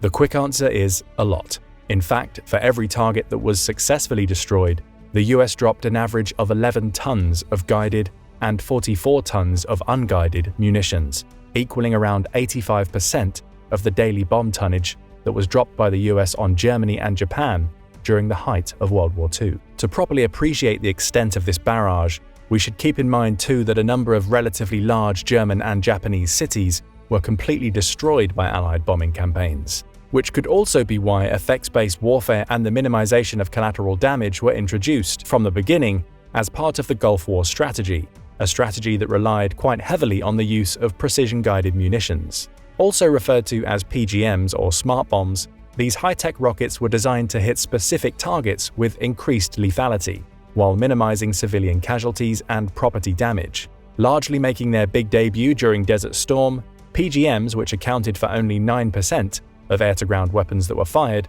accounted for 75% of confirmed hits. Effective, yes, but not cheap. With a price tag between $17,000 and $110,000 each, the most commonly used projectile was the AGM-65 Maverick missile, an anti-armor precision rocket originally developed in 1966 by the Hughes Aircraft Company that was eventually put into use by the US Air Force in August 1972.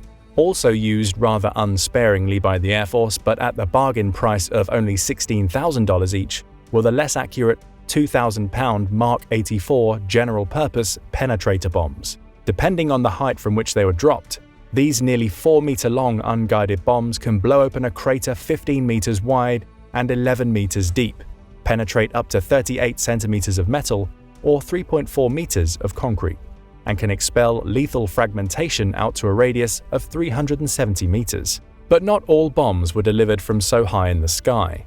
In fact, more than 4,000 GBU-12 variants of the typically unguided 500-pound Mark 82, which included a nose-mounted laser targeting system and stabilizer fins for guidance, were deployed during thousands of high-risk, low-level bombing runs. And these runs were no walk in the park. Delivering ordnance from such a low altitude not only comes with increased risk of being hit by enemy anti-aircraft weapons, but also being hit by fragmentation from the aircraft's own munitions, because the aircraft and bombs arrive on target right about the same time. That being said, not all the bombing conducted by the US was in line with their attempts at precision.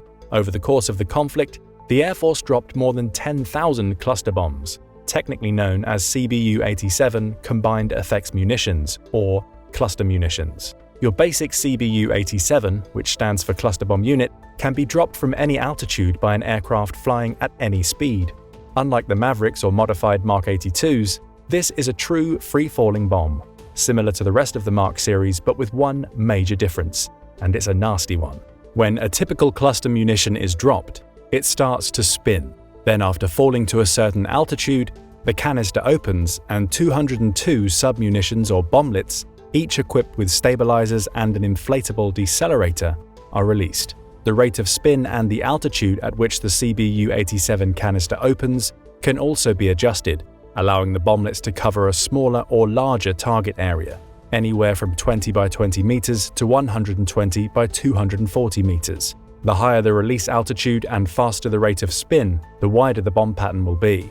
You'd think the coalition's staggering air campaign would have done the job, but that wasn't even half of it. Also, starting on January 17th, the coalition began to hammer targets in Iraq and Kuwait with thousands of Tomahawk cruise missiles. At nearly $2 million each, these 6-meter-long rockets can be launched vertically from a ship or horizontally from a torpedo tube or external launcher mounted on a submarine.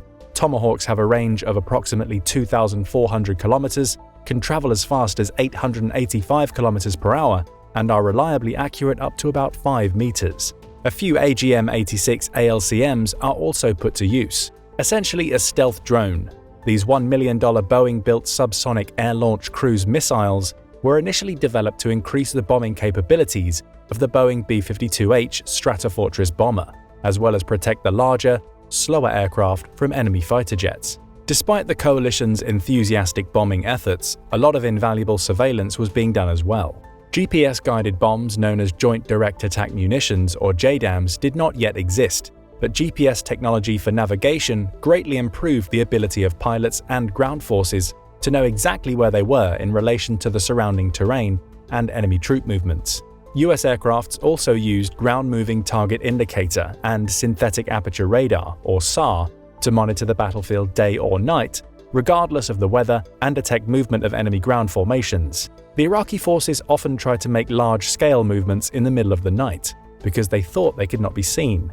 No one had ever seen this level of technological advancement used in warfare before, certainly not during any previous conflicts in the Middle East. And over time, these attacks heavily damaged critical military support networks, ultimately driving Saddam and his leadership underground, greatly reducing their control over their remaining forces. Before Operation Desert Storm began, the Iraqi Air Force was the 6th largest air force in the world, but by the last week of January, the coalition has already clearly established air superiority, shooting down 22 Iraqi planes in aerial combat.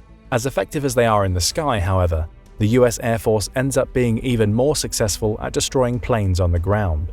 To the surprise of both coalition and Iraqi forces, a 2,000-pound bomb dropped from a high-flying aircraft works exceptionally well for destroying both armored and underground aircraft hangars. The coalition air campaign had been going so well, in fact, Saddam reportedly began moving both military and civilian aircrafts over the border to Iran for safekeeping, in the hope of preserving them for later use if the coalition invasion continued. The coalition suspected this was what Saddam was up to, but they weren't able to prove it until after the 2003 invasion and occupation of Iraq, when the US military seized more than 100 million pages of documents and nearly 2,000 hours of audio recordings left over from Saddam's regime.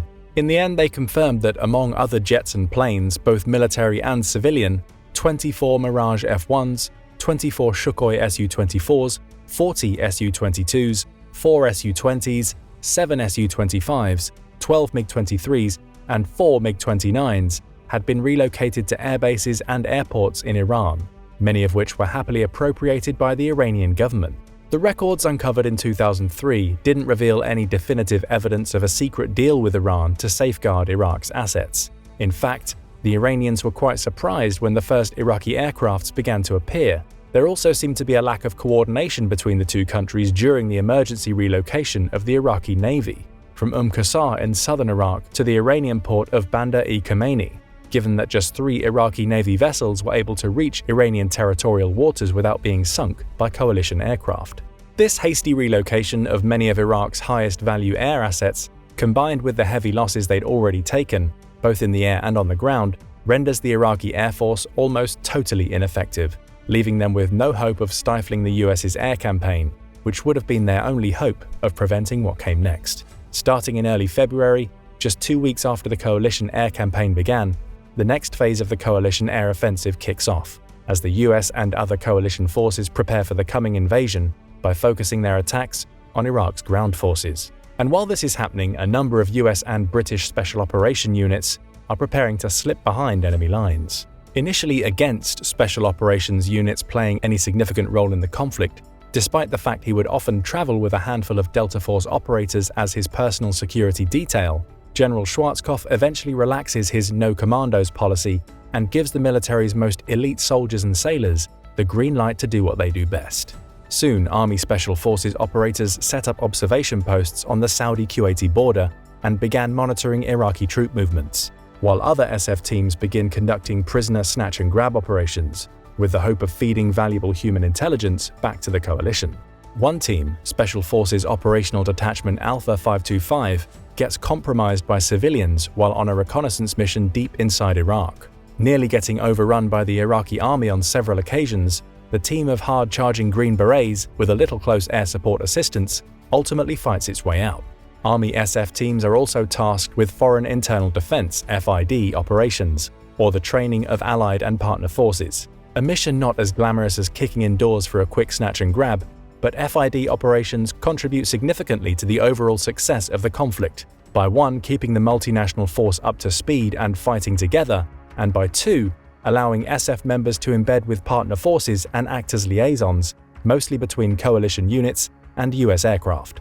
Among other more secretive tasks, several US Navy SEAL teams begin conducting reconnaissance operations along the coastlines of both Iraq and Kuwait, also to gather intelligence on Iraqi troop movements. They also regularly conduct visit, board, search, and seizure (VBSS) operations in the Persian Gulf, assaulting any suspicious or non-compliant vessels. But US Special Operations units are not the only ones who are getting after it. Special Air Service (SAS) and Special Boat Service (SBS) operators, the British equivalents of Delta Force and the Navy SEALs, also contribute to the unconventional aspects of the war, including a highly publicized operation to recapture the British Embassy in Kuwait City.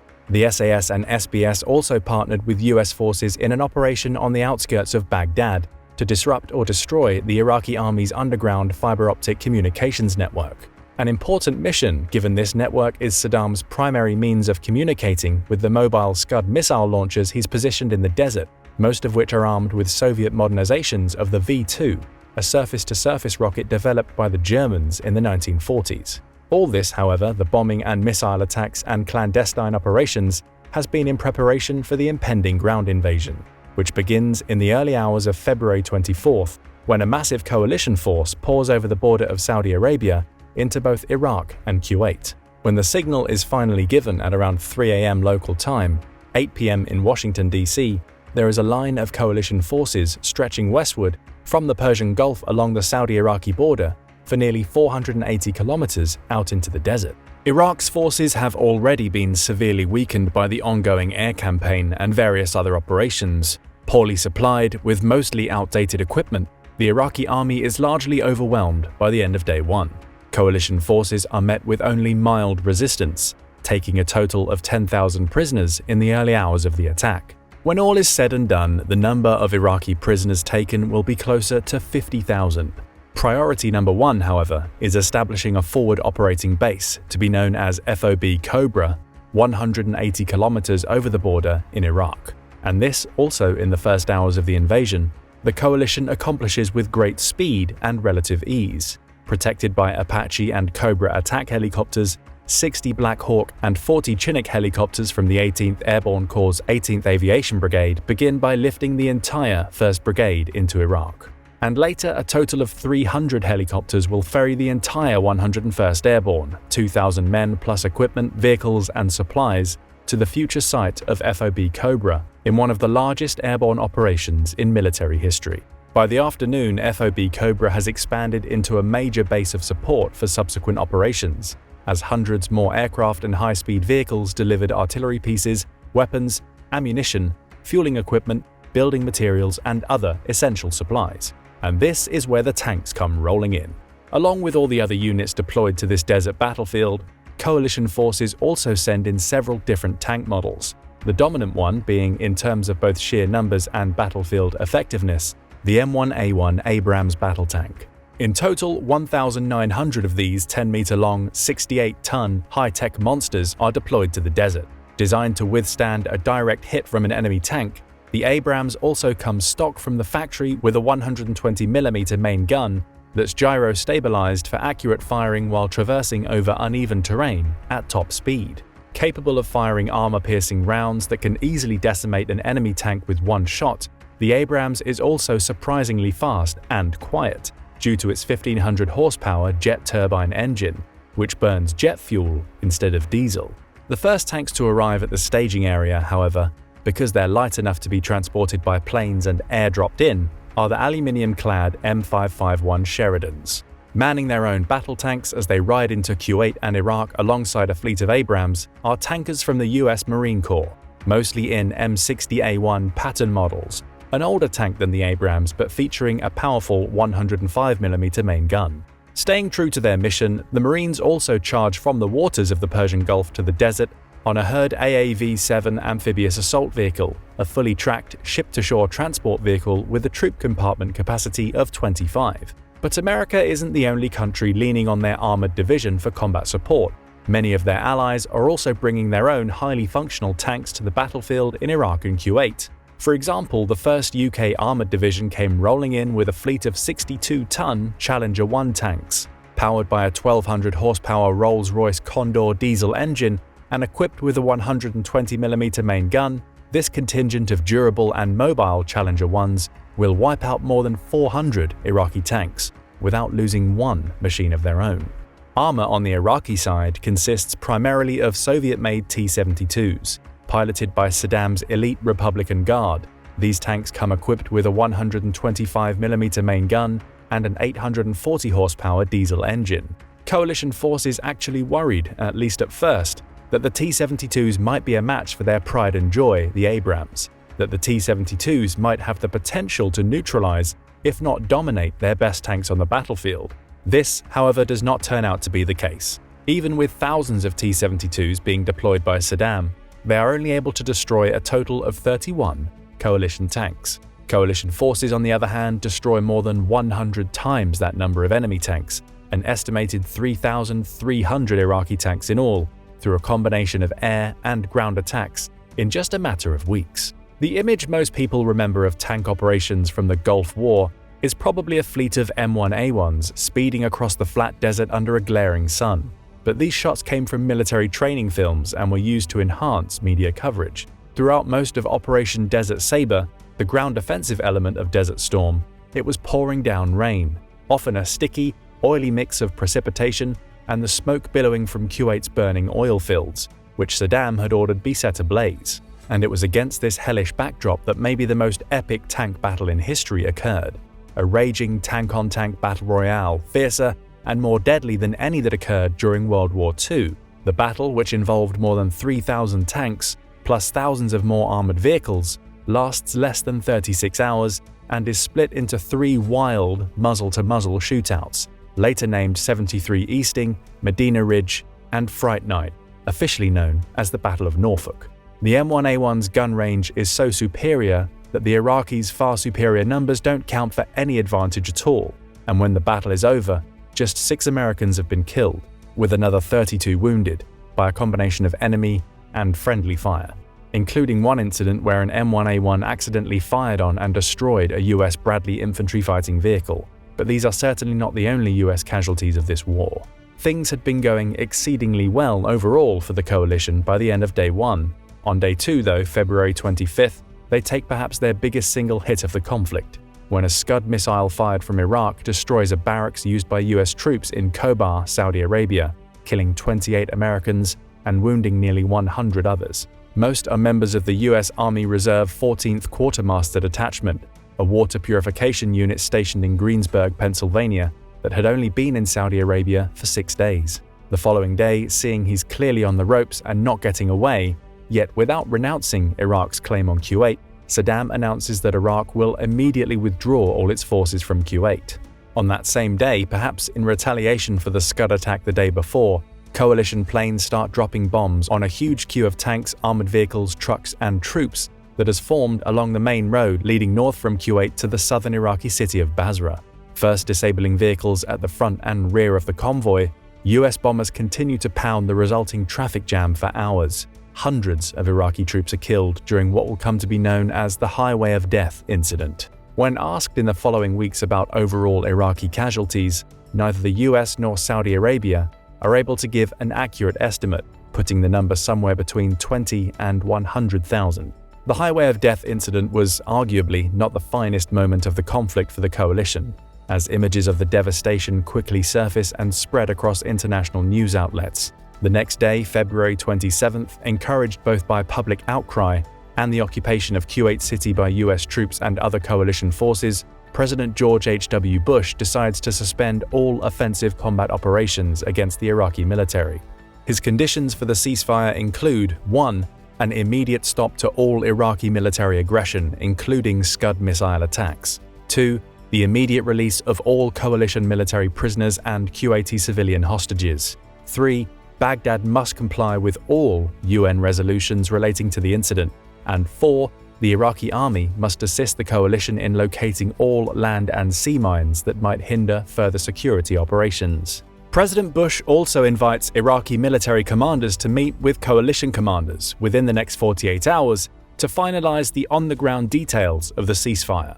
He also informs Iraqi leaders that Secretary of State James Baker would be traveling to the Middle East the following week to negotiate a long-term security plan. On February 28th, the Iraqi government announced that it will accept the UN's terms and resolutions, and on March 3rd, they signed the official ceasefire agreement, presented by General Schwarzkopf, effectively bringing an end to the Gulf War, less than a week after it officially began. What we can see clearly here, in hindsight, is that the surprise blitzkrieg-style invasion strategy used by the coalition worked as well as it reasonably could have against Iraq. By attacking with great speed and coordination, with a force consisting of both armored and mechanized infantry, as well as artillery, supported by aerial bombardment and close air support, the coalition was able to overwhelm the opposition's forces with relative ease. So why did Russia, using a very similar strategy, fail to achieve the same results when they boldly invaded Ukraine?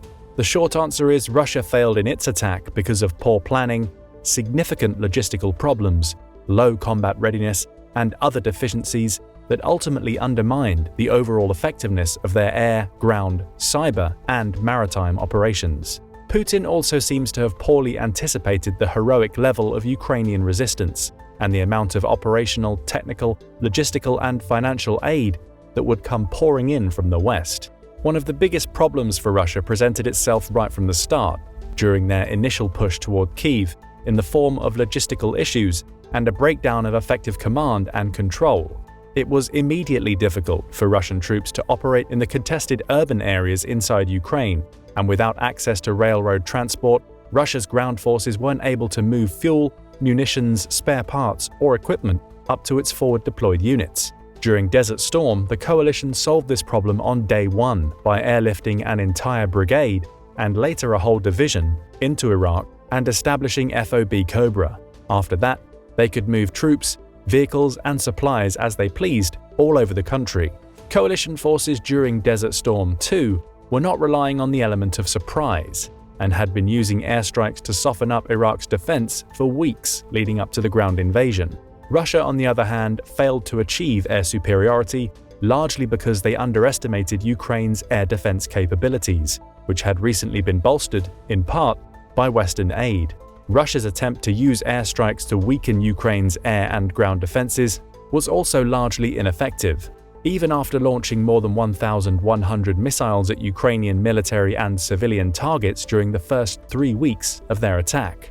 After this first 3 weeks too, the Russian Air Force began running out of precision-guided munitions such as laser and satellite-guided bombs, forcing them to rely more heavily on unguided artillery shells, rockets, and missiles deployed by their ground forces.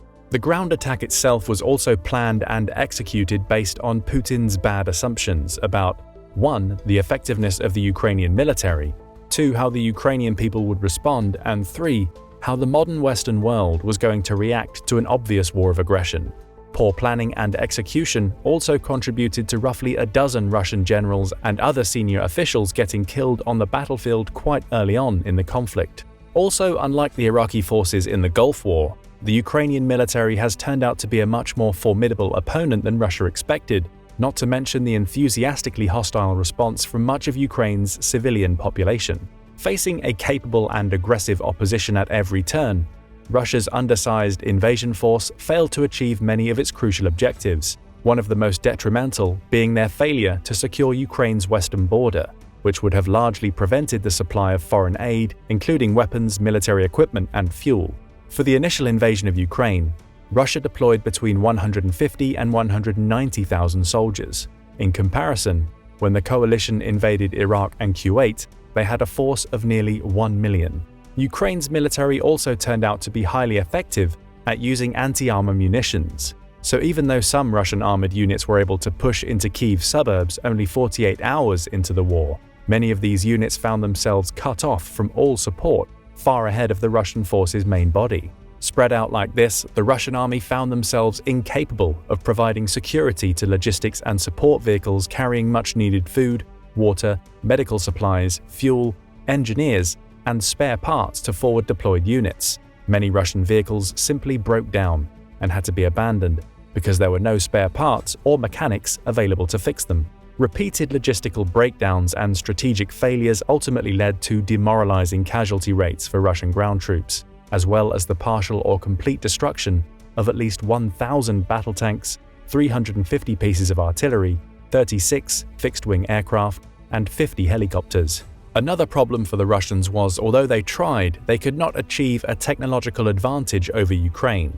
Even though Russian intelligence agencies utilized a number of electronic warfare tactics, including cyber attacks targeting hundreds of Ukrainian government and infrastructure systems, these attacks had minimal impact on Ukraine's ability to fight or communicate. Russia's goal was likely to undermine Ukraine's political will, weaken their ability to fight and collect intelligence, but by using an aggressive cyber defense, along with some help from Western governments, private companies, including Microsoft and SpaceX, and a range of other state and non-state actors, Ukraine was able to deflect or diminish most of the cyber attacks waged against them. As we discussed earlier, the effective utilization of technology on the field of battle was arguably the most significant advantage the coalition had during Desert Storm. But what do you think? How is technology changing conventional warfare? What are some of the most important lessons we can learn from both the Gulf War and Russia's war with Ukraine? What do these lessons suggest about the future of the war? Let us know in the comments. And don't forget to subscribe if you want plenty more military news, history, and expert analysis. China's navy is catching up to the US. But while China's naval capability has come a long way from the Third Taiwan crisis, its apparent strength is not all it seems. Here's why. Here are two of the most powerful countries in the world. Both China, the fourth largest country in terms of area, spanning approximately 3.7 million square miles, and the United States, which is the third largest country by land area, covering about 3.8 million square miles, are major economic powers with substantial global significance. China has the world's second largest economy with a GDP of approximately $18.1 trillion in 2022. The United States, however, has the largest economy globally with a GDP of about $25.46 trillion in 2022. Okay, so the US has got China whipped when it comes to land area size and economic success, but what about military power? Well, here's where it gets scary. China aims to position itself as a significant global military power and has set its sights on achieving global dominance by 2049. Right now, China's Air Force ranks second globally, just behind the United States, which possesses the most formidable Air Force strength. According to reports, the United States operates approximately 10,000 more air platforms compared to China. In terms of total aircraft strength, China is listed as having 3,260 aircraft in service, while the United States boasts an impressive fleet of 13,233 aircraft. This substantial difference emphasizes the United States' superior air power and its larger operational aircraft count. But what about sea power? One of the markers of a superpower is the ability to project maritime power over long distances. States which have been able to do so have enormous influence in regional or world affairs and can exert huge leverage over their less capable rivals. It is therefore not surprising that as China's wealth has grown, it has invested heavily in its ambitions to create a blue water navy that it hopes will one day challenge the US Navy for supremacy, at least within the waters of its immediate neighborhood. But how close is China to that goal? What is the state of US-China strategic competition at sea, and how is the United States planning to maintain its lead on the world's waterways? What technologies and weapons is the US Navy developing to adapt to the growing power of China's People's Liberation Army Navy, PLAN? You may have heard reports that China now has the world's largest navy. There are 355 ships in its fleet as of December 30th, 2021. The Chinese brass is keen to expand that number. It plans to increase its fleet size to 420 ships by 2025 and 460 ships by 2030. These figures do not cover the additional 85 patrol combatant ships and other small ships capable of bearing anti-ship cruise missiles. China's countless fishing boats have also acted as a de facto maritime militia, harassing vessels from other countries in international waters. China's navy has the numbers, but here's the bad news. It is increasing in the quality of its ships as well. China was seen putting its new naval muscle to use in the summer of 2022, following a visit by then House Speaker Nancy Pelosi to Taiwan. For several days after Pelosi left, Chinese ships and aircraft demonstrated their military potential in the waters off Taiwan. This show of force would have been inconceivable 25 years earlier, in the Third Taiwan Strait crisis of 1995–96. At the time, when Taiwan was set to hold its first direct presidential election and became a fully fledged democracy, the mainland launched several missiles across the Taiwan Strait, prompting the United States to send 2 carrier battle groups to the area. China had no choice but to back down in the face of such pressure, but the Chinese leadership never forgot the incident. To them, it recalled the century of humiliation, a time in the 19th and early 20th centuries when China repeatedly found itself at the mercy of foreign powers. Since the Chinese leadership considers Taiwan a rogue province, continued American and Allied military support for the island reminds them of those times. After the crisis, China resolved to never let such a scenario happen again and took steps to increase its naval power. This was a deviation from the norm. With only a few brief exceptions, China has never historically been a sea power.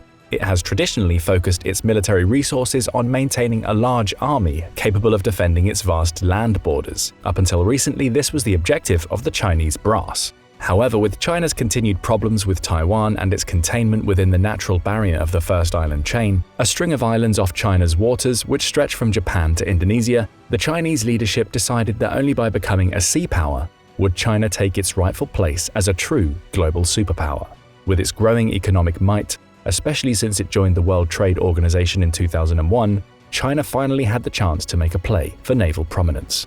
Included in China's new naval assets are 3 aircraft carriers. China's naval brass plans to increase that number and bring its carrier force up to 5 by 2030, with more to come after that. The PLAN also aims to increase its submarine force by building 10 ballistic missile submarines by the same year. While China's naval capability has come a long way from the Third Taiwan crisis, its apparent strength is not all it seems. China may have more vessels in its fleets than any other country, but that is because most of the ships are still small. Aside from the number of ships, one way to measure a state's naval power is through the combined tonnage of its fleets. Tonnage is the measurement of a ship's weight. The PLAN's total combined tonnage as of 2020 is between 1.8 and 2 million tons. The US Navy, though, stands at 4.6 million tons. The reason why tonnage matters is because small, low-quality vessels do comparatively little in actual naval confrontation. The United States could build many more smaller boats if it wanted to, but instead focuses on sturdier vessels with advanced offensive and defensive weaponry and robust transit options for Marines to stage amphibious assaults. While many American policymakers have called for the United States to build more ships and restore the Navy to Cold War-level fleet sizes, no one in Washington is calling for an imitation of China's fleet composition. Small patrol boats and other irregular craft do the US Navy no good in its global mission to maintain secure and free navigation on the world's oceans. China has closed the tonnage gap since the time of the Third Taiwan Strait crisis, when the United States had a total tonnage lead of over 4 million, but it still lags significantly behind.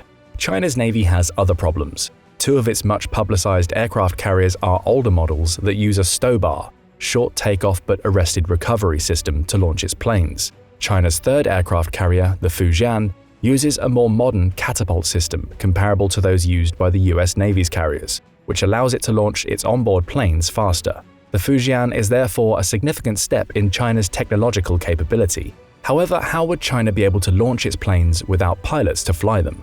China has a serious shortage of trained naval aviators, and the Fujian and its successors will add to the stress, both in the number of pilots these new carriers will demand and in teaching them how to use the catapult system. Overall, the PLAN is many decades behind the US Navy's institutional knowledge and experience. Case in point, it lacks a fighter made specifically for training carrier pilots. The current aircraft of choice is the JL-9G, a single-engine, twin-seat plane that is incapable of simulating emergency landings on a carrier's flight deck because it is too light and slow. So far, the PLAN's attempts to create an adequate training aircraft have fallen short of satisfactory. Establishing programs for cadet naval aviators has also proven difficult for the PLAN. This lack of institutional knowledge and experience makes sense, given China's history and its only recent move towards sea power. Unfortunately for the Chinese leadership, institutional knowledge doesn't come as easily as new ships do. China might have made progress at a rapid pace, but in a confrontation between carrier groups as they currently stand, the United States would still have an overwhelming advantage, for a few reasons. First, the United States has many more advanced 4th-generation and 5th-generation fighters to call upon. America's arsenal includes not only carrier-based planes, but land-based F-22s that would fly from Japan to lend a hand in a real battle. China's most advanced fighter, on the other hand, the J-20, cannot be launched from a carrier, and it's unclear if it can rival America's F-22 and F-35 in air-to-air combat. Meanwhile, upgraded Tomahawk cruise missiles and submarines would also pose significant threats to the burgeoning Chinese carrier force. Although we do not have good knowledge of the extent of China's electronic warfare capabilities, which could potentially counter such ship and submarine-fired missiles if they are advanced enough.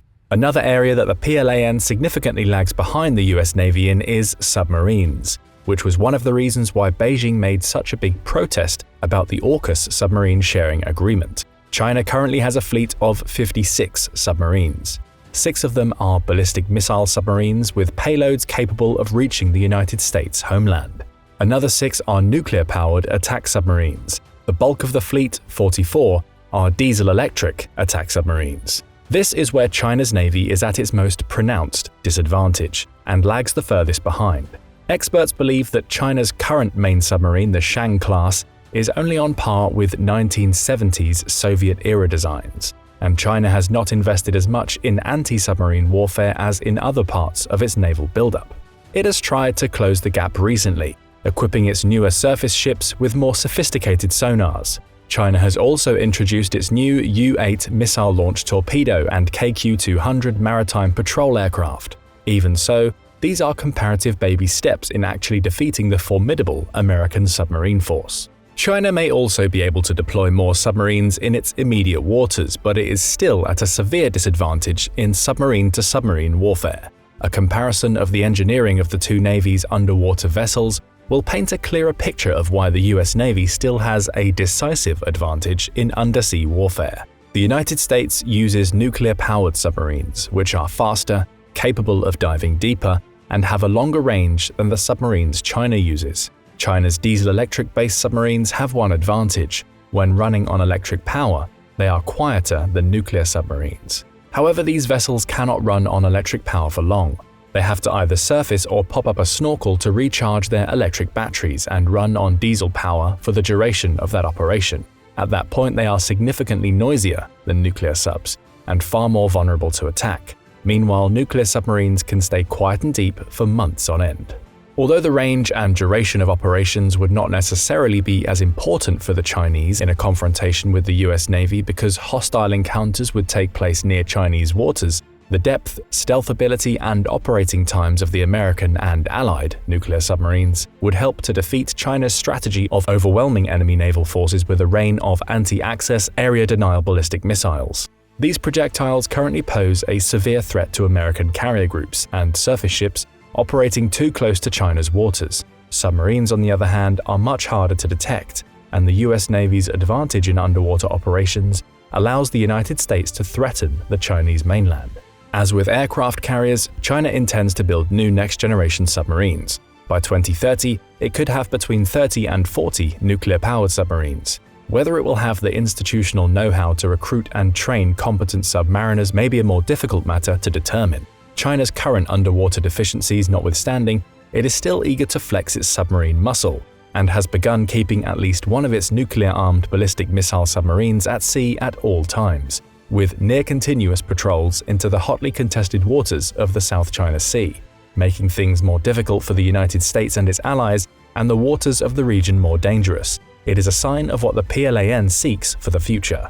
As things stand now, though, China tacitly acknowledges its disadvantages in maritime warfare and relies mostly on a defensive strategy to mitigate the threat that the US Navy poses. At the heart of its strategy are various classes of land-based short and medium-range ballistic missiles. These missiles, based in mainland China and on its illegally built artificial islands in the South China Sea, pose a serious threat to American surface ships operating in the waters of the first island chain. Most formidable is its vast stockpile of short-range missiles, effective at distances up to 1,000 kilometers. The US Department of Defense estimates that China has between 750 and 1,500 of these, and they pose a menacing threat to Taiwan and every American base in Japan and South Korea too. China also has between 150 and 450 medium-range and 80 to 160 intermediate-range ballistic missiles respectively.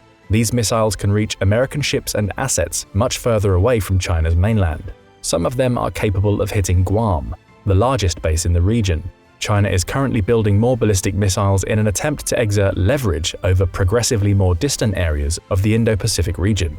Additionally, although the PLAN is not currently capable of defeating the US Navy in a head-to-head confrontation, China would have the advantage of operating near its territory in any real conflict.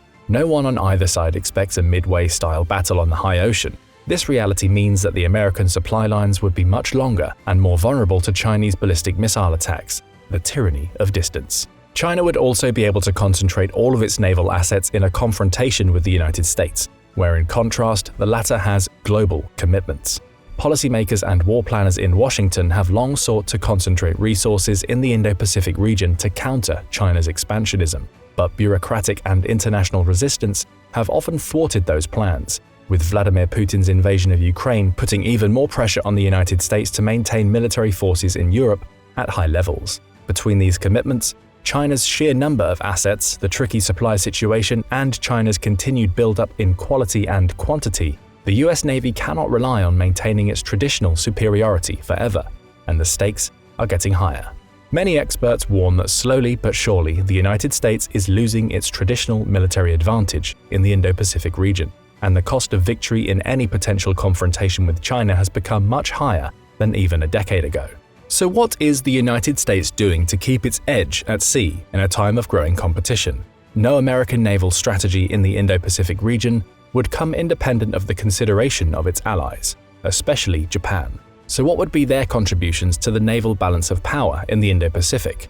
Japan recently announced that it would spend 2% of its GDP on defense by 2027, lifting traditional post-World War II restrictions to build a military capable of offensive operations. A new aircraft carrier, the country's first since World War II, is included in those plans. Even so, decades of minimal defense spending and the loss of institutional know-how will not be overcome so easily. Some American policymakers and national security experts fear that the benefit of Japan's renewed commitment to its military will only show up well after 2027, when China's capabilities will be even higher than they are today. Other American allies in the region like Taiwan and the Philippines are not nearly as capable. South Korea has a strong army, but is not in a position to play a robust role in a sea confrontation with the growing strength of the PLAN.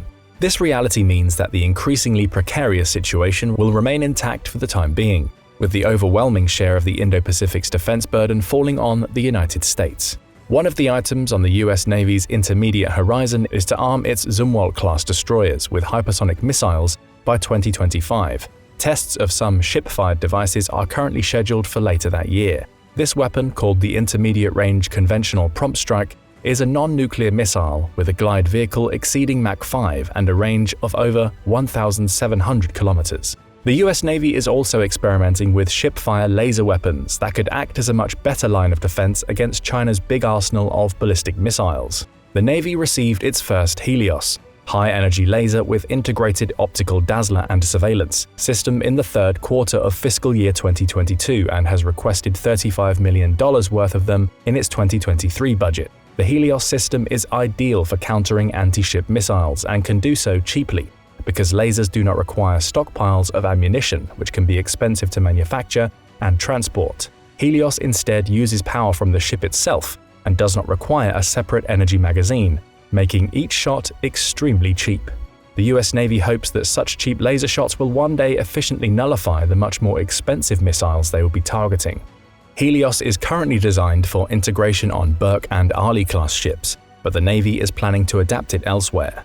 Unlike with hypersonic missiles, the United States currently leads China in laser technology, but China is proceeding apace with its own plans.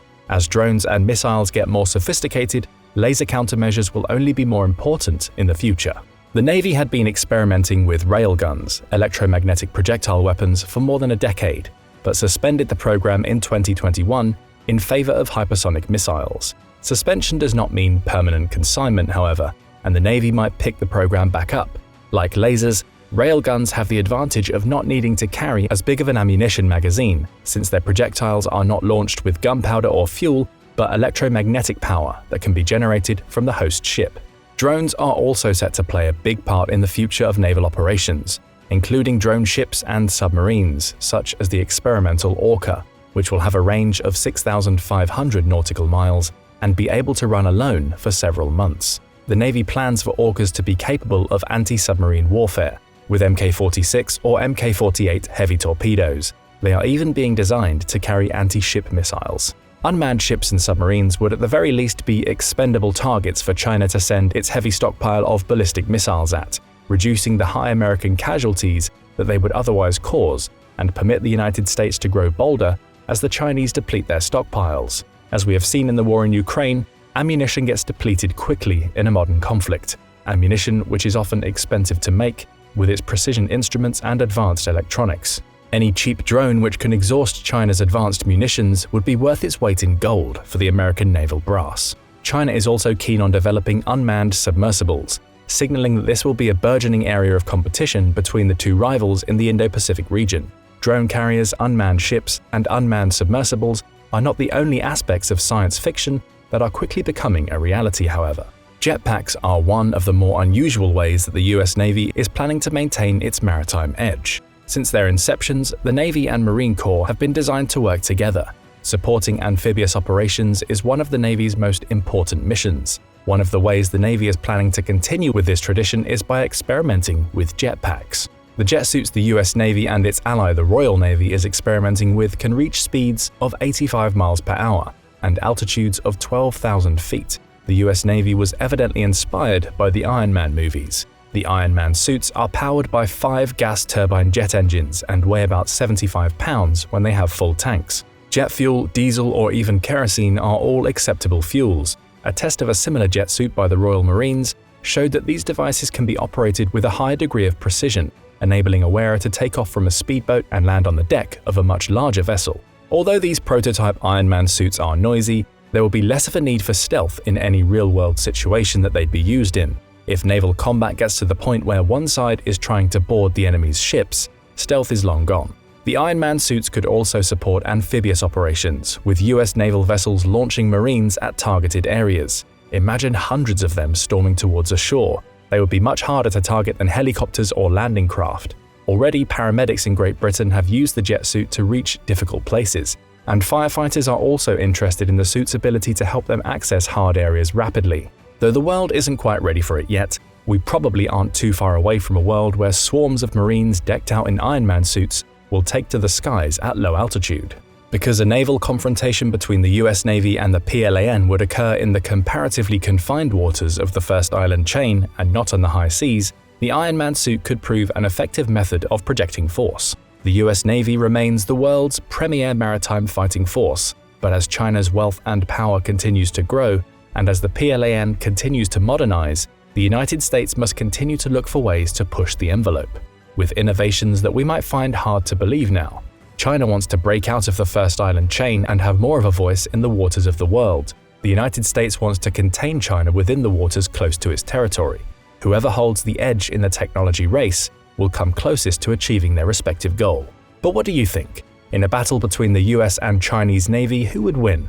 Let us know in the comments, and don't forget to subscribe for more military analysis from military experts.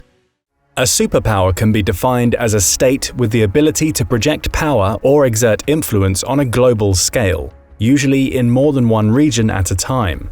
The United States has been the world's sole superpower since the fall of the Soviet Union in 1991, holding an unrivaled degree of economic and military dominance around the globe. Even today, with the rise of China, the US still remains by far the most powerful country, still far outstripping competitors in national power. It still has 3 times China's wealth and 5 times its military capabilities, and that's not to mention its enormous advantages in geography, demographics, and more. All things considered, it doesn't seem likely that the US is losing its status as global hegemon anytime soon. But hypothetically, what would happen if America found itself in a conflict against the entire rest of the world? Would the country still have the power to achieve victory, or would it be worn down and defeated? Today, we'll take a closer look at these questions, with a USA versus the world wargame. First, it goes without saying that such a scenario is extremely unlikely, if not downright impossible, during our lifetimes. Because of its diplomatic and economic ties around the world, as well as its huge arsenal of nuclear weapons, the US has almost entirely removed the possibility of real war with Europe and many other countries. But playing out the remote possibility still shows us a lot about US power and how it might look in the coming years. For the purpose of this video, we'll exclude nuclear weapons and assume that such a conflict would break out after a period of heightened global tensions rather than as a surprise attack. So who would really matter? The biggest challenges to the US in terms of actual military capability would certainly be China. Western European nations would be a close second, as they are wealthy and have stockpiles of advanced weapons and technology. While Russia, once considered to be America's main military challenger, its invasion of Ukraine has made clear that the country is something of a paper tiger, especially if its nuclear stockpile is out of the equation. India is another potential player, with the world's largest population and substantial military hardware. Together, China, Russia, India, and Europe account for the majority of the world's military spending outside of the US. In our hypothetical, let's say these countries all align against the US, with the rest of the world primarily contributing materiel or financial support. While this is extremely simplified, the fact of the matter is that most countries do not have the resources to project power beyond their borders or immediate region, making an attack on the US impossible. So let's say war breaks out. The first major difficulty with a global offensive against the US would be geographic. Surrounded by water on 2 sides, and Mexico and Canada to the north and south, any physical attack against the US would face major challenges. First, it would mean mounting either an enormous amphibious assault from one of the coasts or attempting to invade via land. But the deserts in the southwest and the Great Lakes in the Midwest insulate the country's major population centers from a potential invasion staged from Canada and Mexico. An invasion from outside North America would require massive fronts and long supply chains across the Pacific or Atlantic Oceans, leading to a dramatic reduction of overall power projection. Military expert Dylan Lurk has noted that even the largest amphibious assault in history on either the west coast or the east coast would be too insignificant to acquire an effective beachhead. If every foreign power managed to coordinate such a massive operation, and do so while remaining undetected under the enormous reach and power of the American intelligence apparatus, it would still have issues building up a force of any significant size before being pushed back into the sea. In addition, the strategic Hawaiian island chain acts as a gateway to the US mainland for attacks from the Pacific and is protected by a significant military presence. Similarly, military installations in Alaska provide protection against any invasion from along the Arctic or Northwest. An attack from Mexico would probably be more feasible due to the Great Lakes blocking much of the Canadian border. But California and Texas have the largest concentration of defense industries and military bases in the country, thus providing an effective deterrent from any attack. With the southwestern desert spanning the two regions, the Southwest is also home to multiple heavily armed military bases, such as the White Sands Missile Range in New Mexico or NORAD headquarters in Colorado. An attack launched from Canada on the Midwest or the West would be limited to light infantry and would likely fail to take over population centers or other important strategic points, since there is mostly rural farmland and unpopulated national parks along the border, along with air bases located hundreds of miles south. Dr. Beckley makes this point as well, stating that the United States is a natural economic hub and military fortress. It's packed with resources and has more economic arteries like navigable waterways and ports than the rest of the world combined. And even if the US military was unable to stop an invasion, the huge diversity of terrain would also provide US military personnel or militias with the ability to conduct guerrilla warfare. The US is also by far the most heavily armed civilian population in the world, with a staggering 120 guns for every 100 people. This means that even if a coalition of other countries was able to actually get troops into the US, it would end up facing an incredibly well-armed and pissed-off insurgency. On the other hand, over the past 80 years, the US has developed a worldwide infrastructure of military bases, supply lines, and the world's largest air and naval transport fleets. This contains hundreds of ships and aircraft, more than the entire fleet of most countries. The lack of global mobility would be an enormous issue for any coalition facing the US. In the weeks before the sort of global conflict in our hypothetical, the US would most likely pull its forces out of the most vulnerable, non-American bases in Europe, Asia, and the Pacific, concentrating its resources in places where the US exercises greater territorial control to act as staging areas. Some areas would be considered too important to abandon, especially those supporting the military's supply chain, US oil assets, and key territorial choke points. One of the first battlefields in any conflict between the US and the rest of the world would be the Middle East.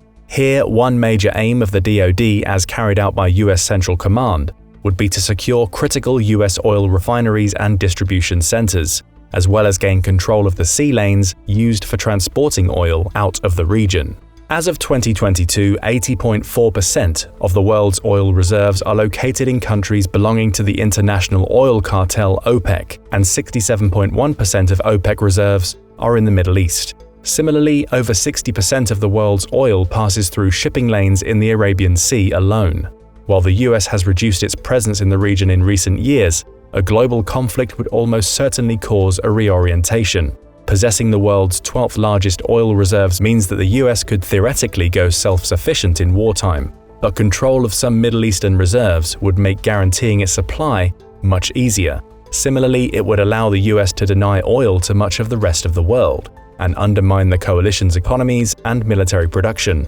Europe, which would represent the US's most significant adversary, receives a significant amount of its crude oil and natural gas from the Middle East. This means that US military control of the region would harm Europe's ability to sustain a war effort for any extended period of time. China would face a similar issue, as over half of all its oil comes from the Middle East, making the region among one of the most likely fronts in a global war with the US.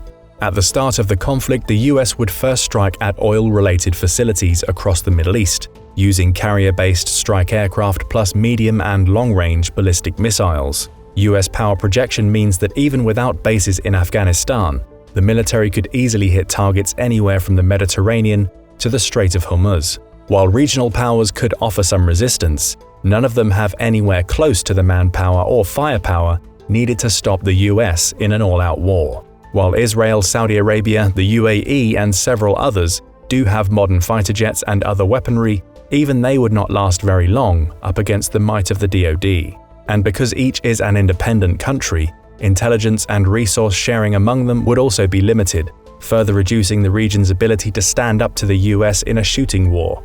Most of their assets' signals would also likely be jammed by America's powerful electronic warfare capabilities, which would disrupt enemy communications, targeting, and guidance systems across the region. The greatest threat to US control of the Middle East in our scenario comes from ground-based air defenses, as even older systems can shoot unsuspecting fighter jets from the sky. However, unlike Russia's recent experience in Ukraine, the US has actually proven that it can effectively destroy another nation's air defense network, as it did during Desert Storm in the 1990s. Today, this might be even easier due to the enormous arsenal of drones the US has access to.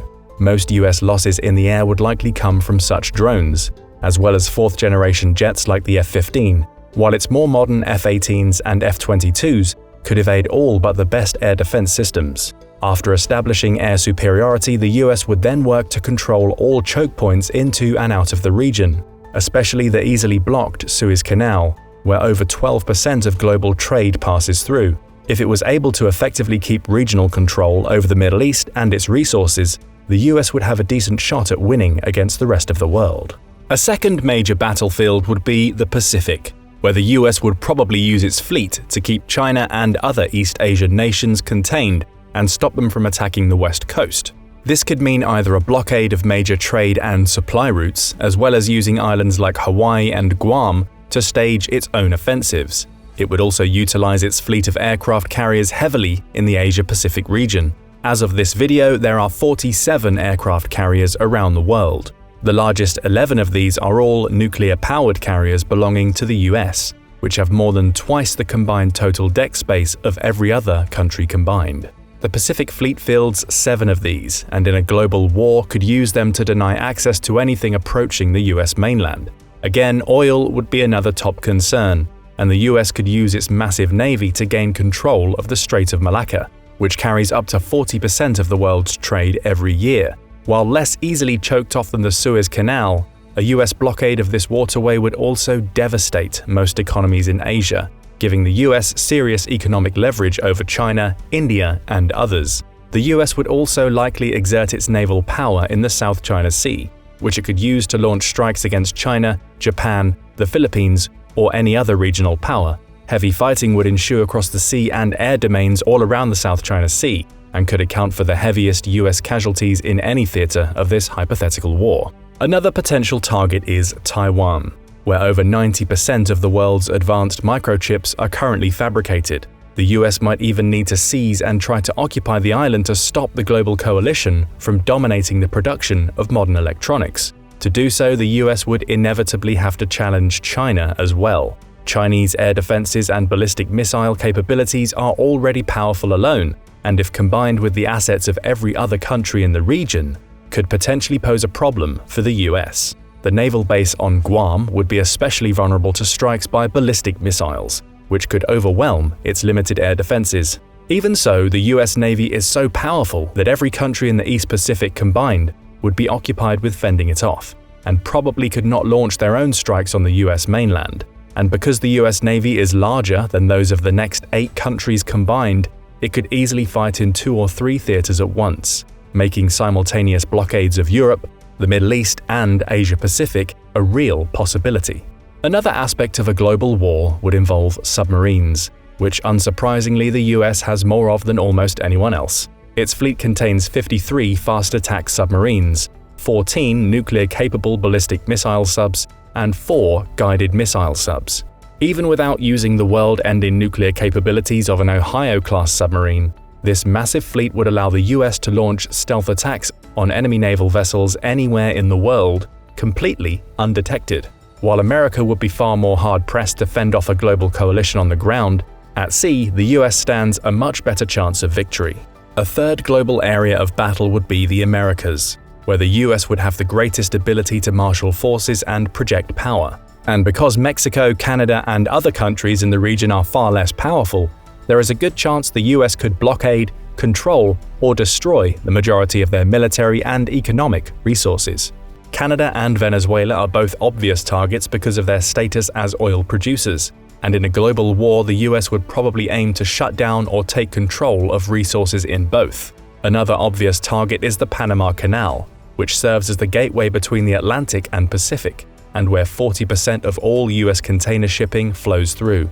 The US controlled the canal from 1903 to 1979 and would try to seize it again during a global war. This would also provide a choke point against the militaries of Central and South America. Chile is another potential target as the country supplies 28% of the world's copper, critical for the production of modern electronics. Now, obviously, a hypothetical alliance of every other country in the world would have the numerical advantage in overall troops and economic resources. But keep in mind that as of 2022, US military spending was $877 billion, constituting 40% of the global total and more than the next 10 countries combined. Today, this enormous sum still only accounts for about 3% of the country's GDP. In a global war, this percentage would almost certainly increase and could rise to similar levels as World War II, when US military spending accounted for over 40% of national GDP. Today, that would mean somewhere close to $10 trillion a year in military spending from the US alone,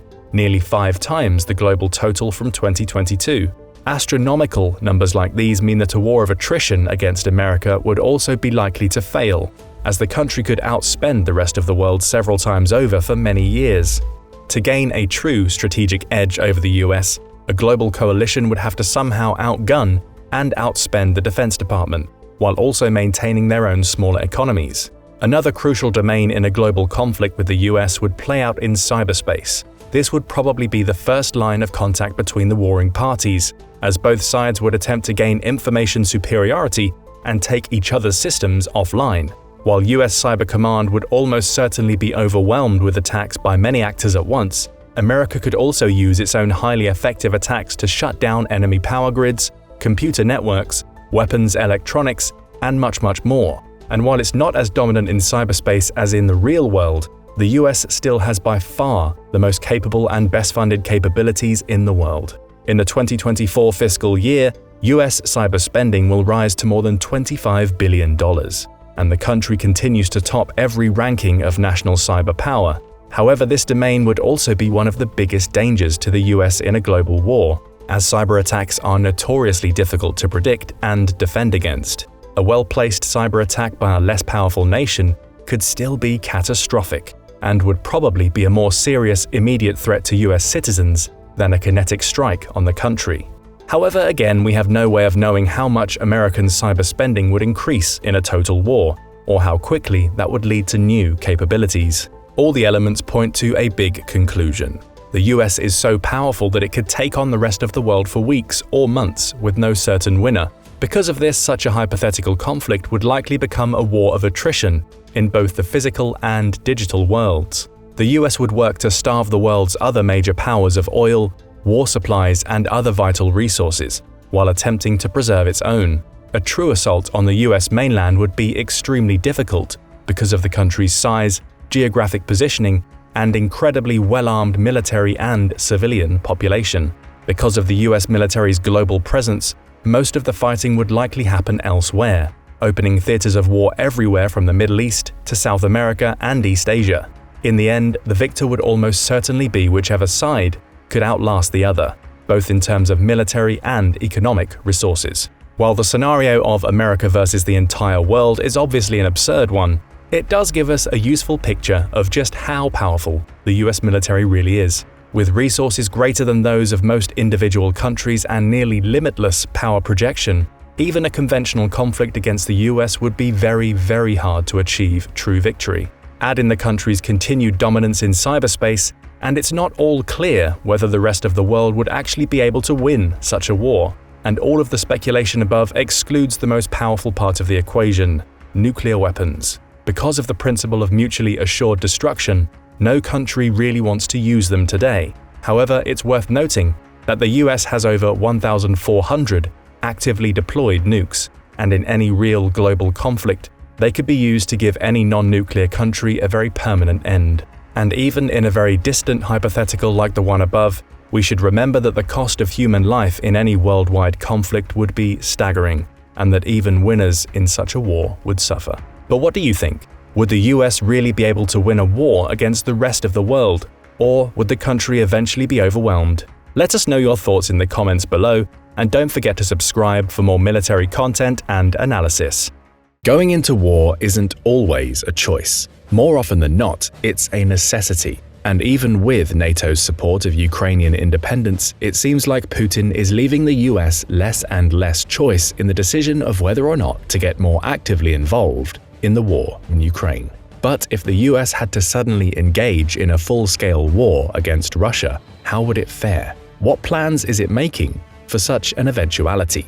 One thing is for sure, Putin had better buckle up. The US military keeps its M1 Abrams oiled up, its Tomahawks loaded, and its Star-Spangled Heroes capes nearby all year round. It is always prepared and has kept a particularly close watch on the former Soviet Union ever since the 1940s. During the Cold War, the West had it easy. Despite communist coups and the proxy wars, the Americans and their NATO allies always knew exactly who the real threat was, the foe pulling the strings behind the scenes, if you will. It was, of course, the Soviet Union. For 45 years, the West had prepared, strategized, and planned for the ultimate eventuality, an all-out military confrontation with the Soviet superpower. Whether the Cold War conflict went hot by spiraling into the nuclear realm, or if kinetic operations remained firmly moored in the familiar bounds of conventional warfare, made little difference. What mattered most was that the enemy and its intentions were clear. Knowing that is half the battle. But what happened next changed everything. The Soviet collapse in the early 1990s kick-started 3 decades of self-discovery as the US spread its wings as the world's sole superpower. Combating terrorists, genocidal dictators, and non-state tyrants became the order of the day. NATO members drifted apart, the alliance's mission and purpose suddenly cast into doubt. Then came a 2-decade forever war in the Middle East. We all know how that turned out. After a decade of strategic revision, the US finally embarked on a wholesale pivot to Asia, now hoping to contain a Chinese threat which had for decades grown stronger, almost in plain sight. And then February 2022 happened. Russia invaded Ukraine.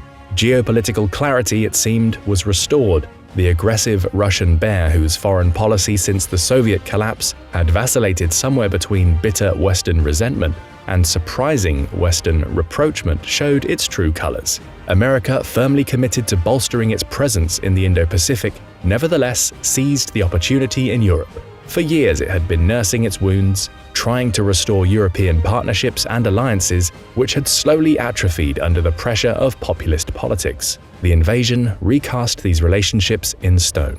Everyone in the Western world suddenly saw the reflection of their own histories in Ukraine's existential fight for its independence. The US and its Western allies pledged collective action: sanctions, hybrid warfare, material donations, refugee support, and military training.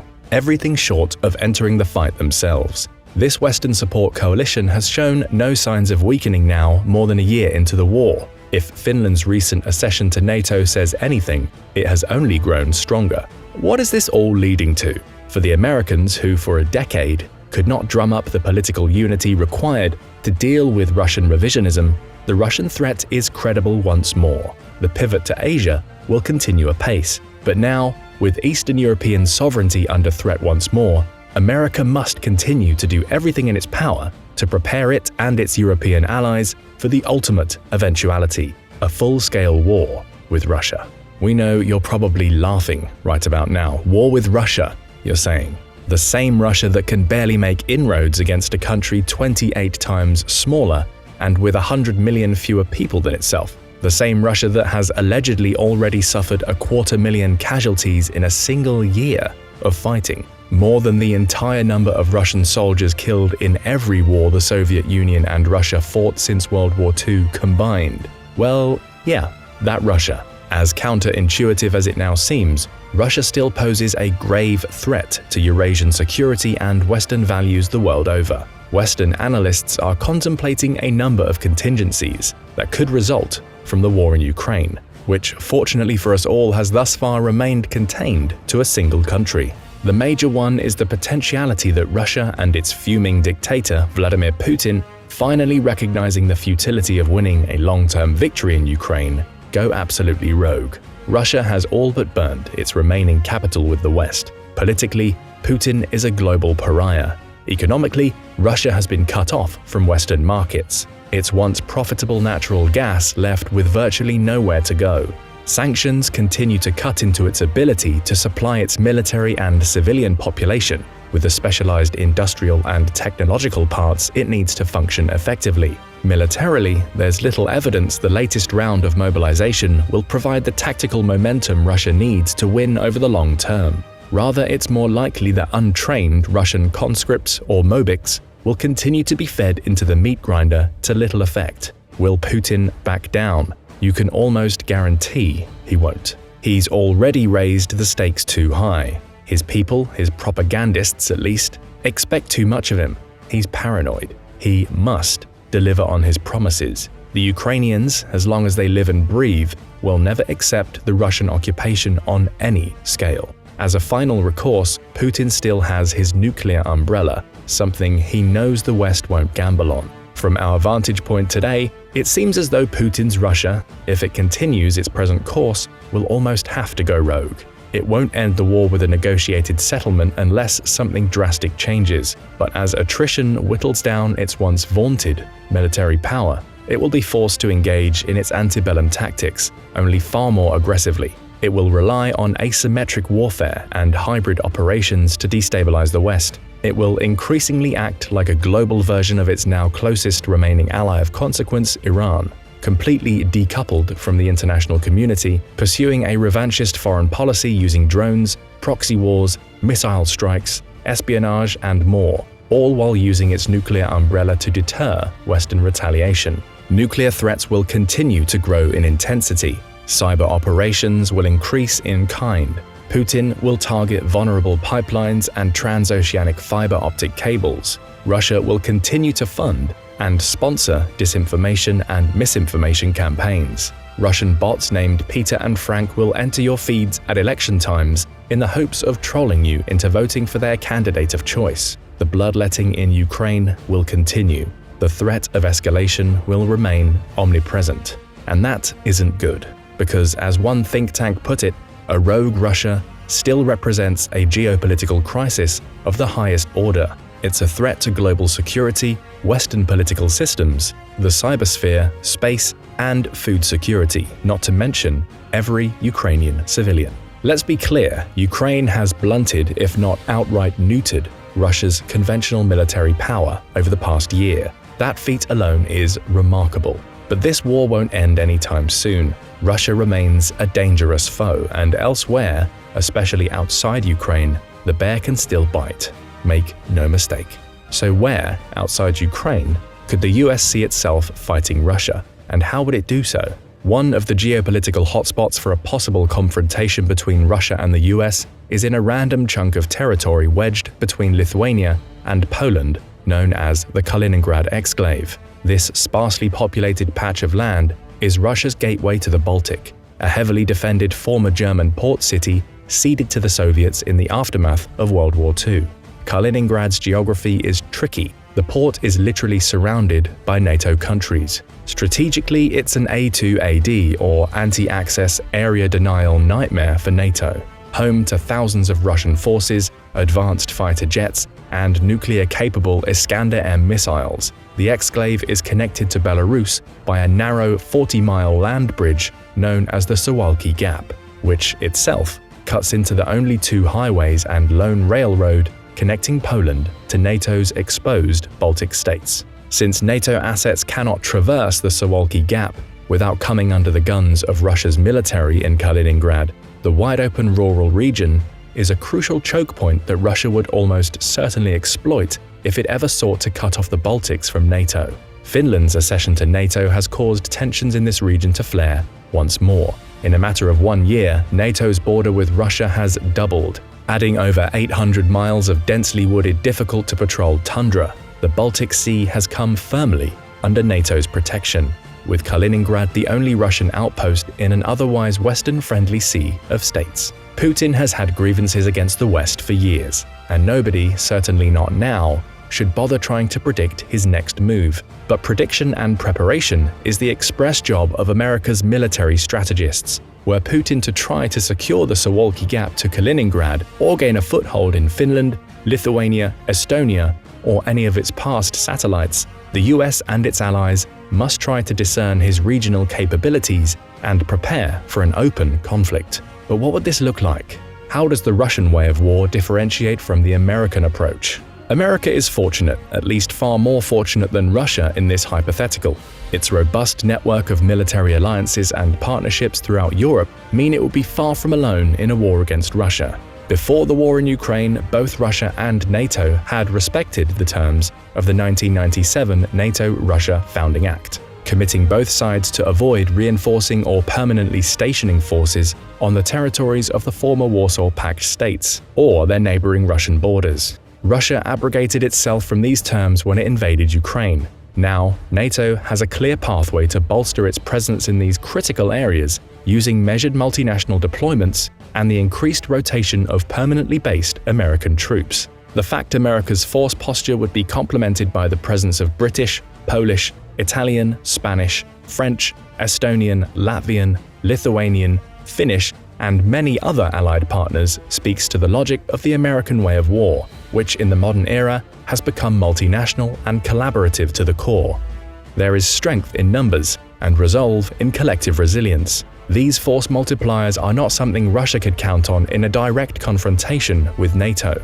In fact, it can only really count on direct, cooperative assistance from Belarus, and amid its attempts to keep out of the Ukraine war, Belarusian loyalty to Russia is an especially unproven commodity. While Russia has struggled to coax Belarus to fight alongside it, NATO's military personnel now exceeds 5.4 million, 4 times that of Russia. According to Statista, NATO also has about 5 times as many aircraft, 4 times as many armored vehicles, and 3 times as many military ships. Not to mention the backing of the world's biggest defense spender, the US itself, with 1.39 million troops alone, and a defense budget of $801 billion in 2021, dwarfing second-place China with a net spend of $293 billion, and Russia, who spent a paltry $65.9 billion that same year. Before Russia invaded Ukraine, each year it conducted massive multi-day military exercises demonstrating its military power.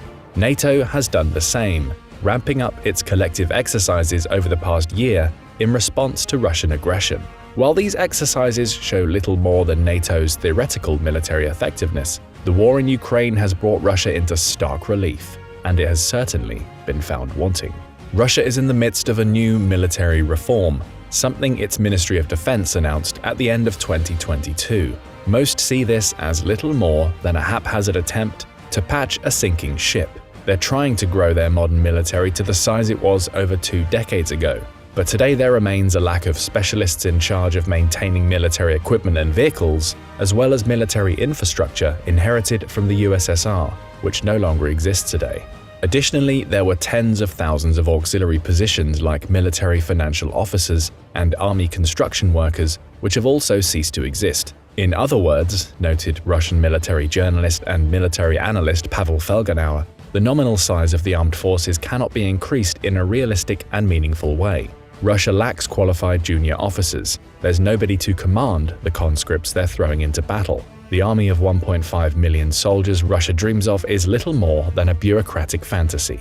Still, Russia is frantically trying to restore its depleted forces to the numbers it boasted prior to the invasion of Ukraine.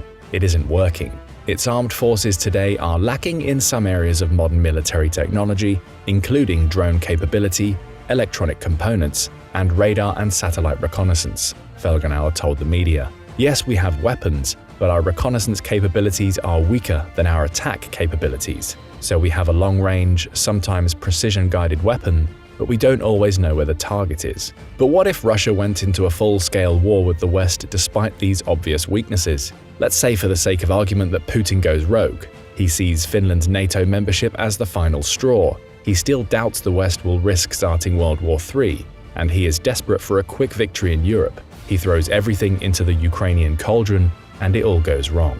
Armed with Western tanks and eventually aircraft, Ukraine mounts a series of counteroffensives that all but push back Russia to its own borders. Decisively defeated on the battlefield, the enemies of Lukashenko's pro-Russian faction in Belarus stage a coup and oust the leader from power. In the cascading crisis, weathered Belarusian volunteers, which for years had fought in Ukraine, return home and help throw the Russians out of their homeland. Belarus thus switched sides, leaving the Russian garrison at Kaliningrad entirely surrounded by enemy forces. The Suwalki Gap is no longer a concern for the West, but it is for Russia. Over time, Poland, Lithuania, and other NATO countries pressure the Russian garrison to demilitarize. Morale sinks. They are at the whims of NATO naval forces in the Baltic, Swedish missiles on the neighboring island of Gotland, and all but blocked from their homeland.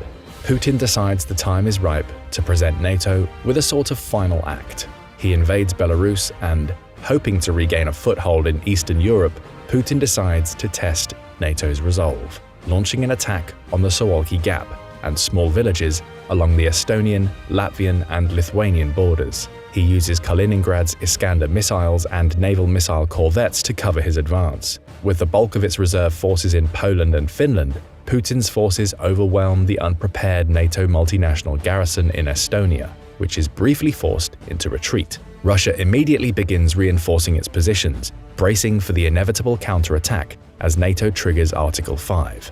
NATO's tripwire strategy to place small forward presence battalion-sized deployments in the Baltic to absorb a Russian invasion while it rushed its reserves to the front could not prevent Estonia from coming under Russian control. Latvia looks like it will hold, but only just. But once Estonia fell, all of NATO's Baltic states, supported by its European, American, and Canadian allies, converged. The West has wargamed this scenario over and over again, and Russian units immediately feel pressure from NATO's Response Force and Very High Readiness Joint Task Force, a multinational brigade on a constant state of alert. The initial surge into the Baltics is complicated by Russian missile attacks on roads, bridges, and railways. The US and NATO respond by establishing air superiority over Estonia at high risk to itself, beginning with a massive cyber attack and cruise missile strikes launched by a fleet of B-52s on Russian SAM sites that overwhelm their air defenses. Learning the lessons of the Ukraine war, NATO targets Russia's vulnerable logistics infrastructure, supplying its forward Estonian presence. Superior commercial satellites, drone technology, UAVs,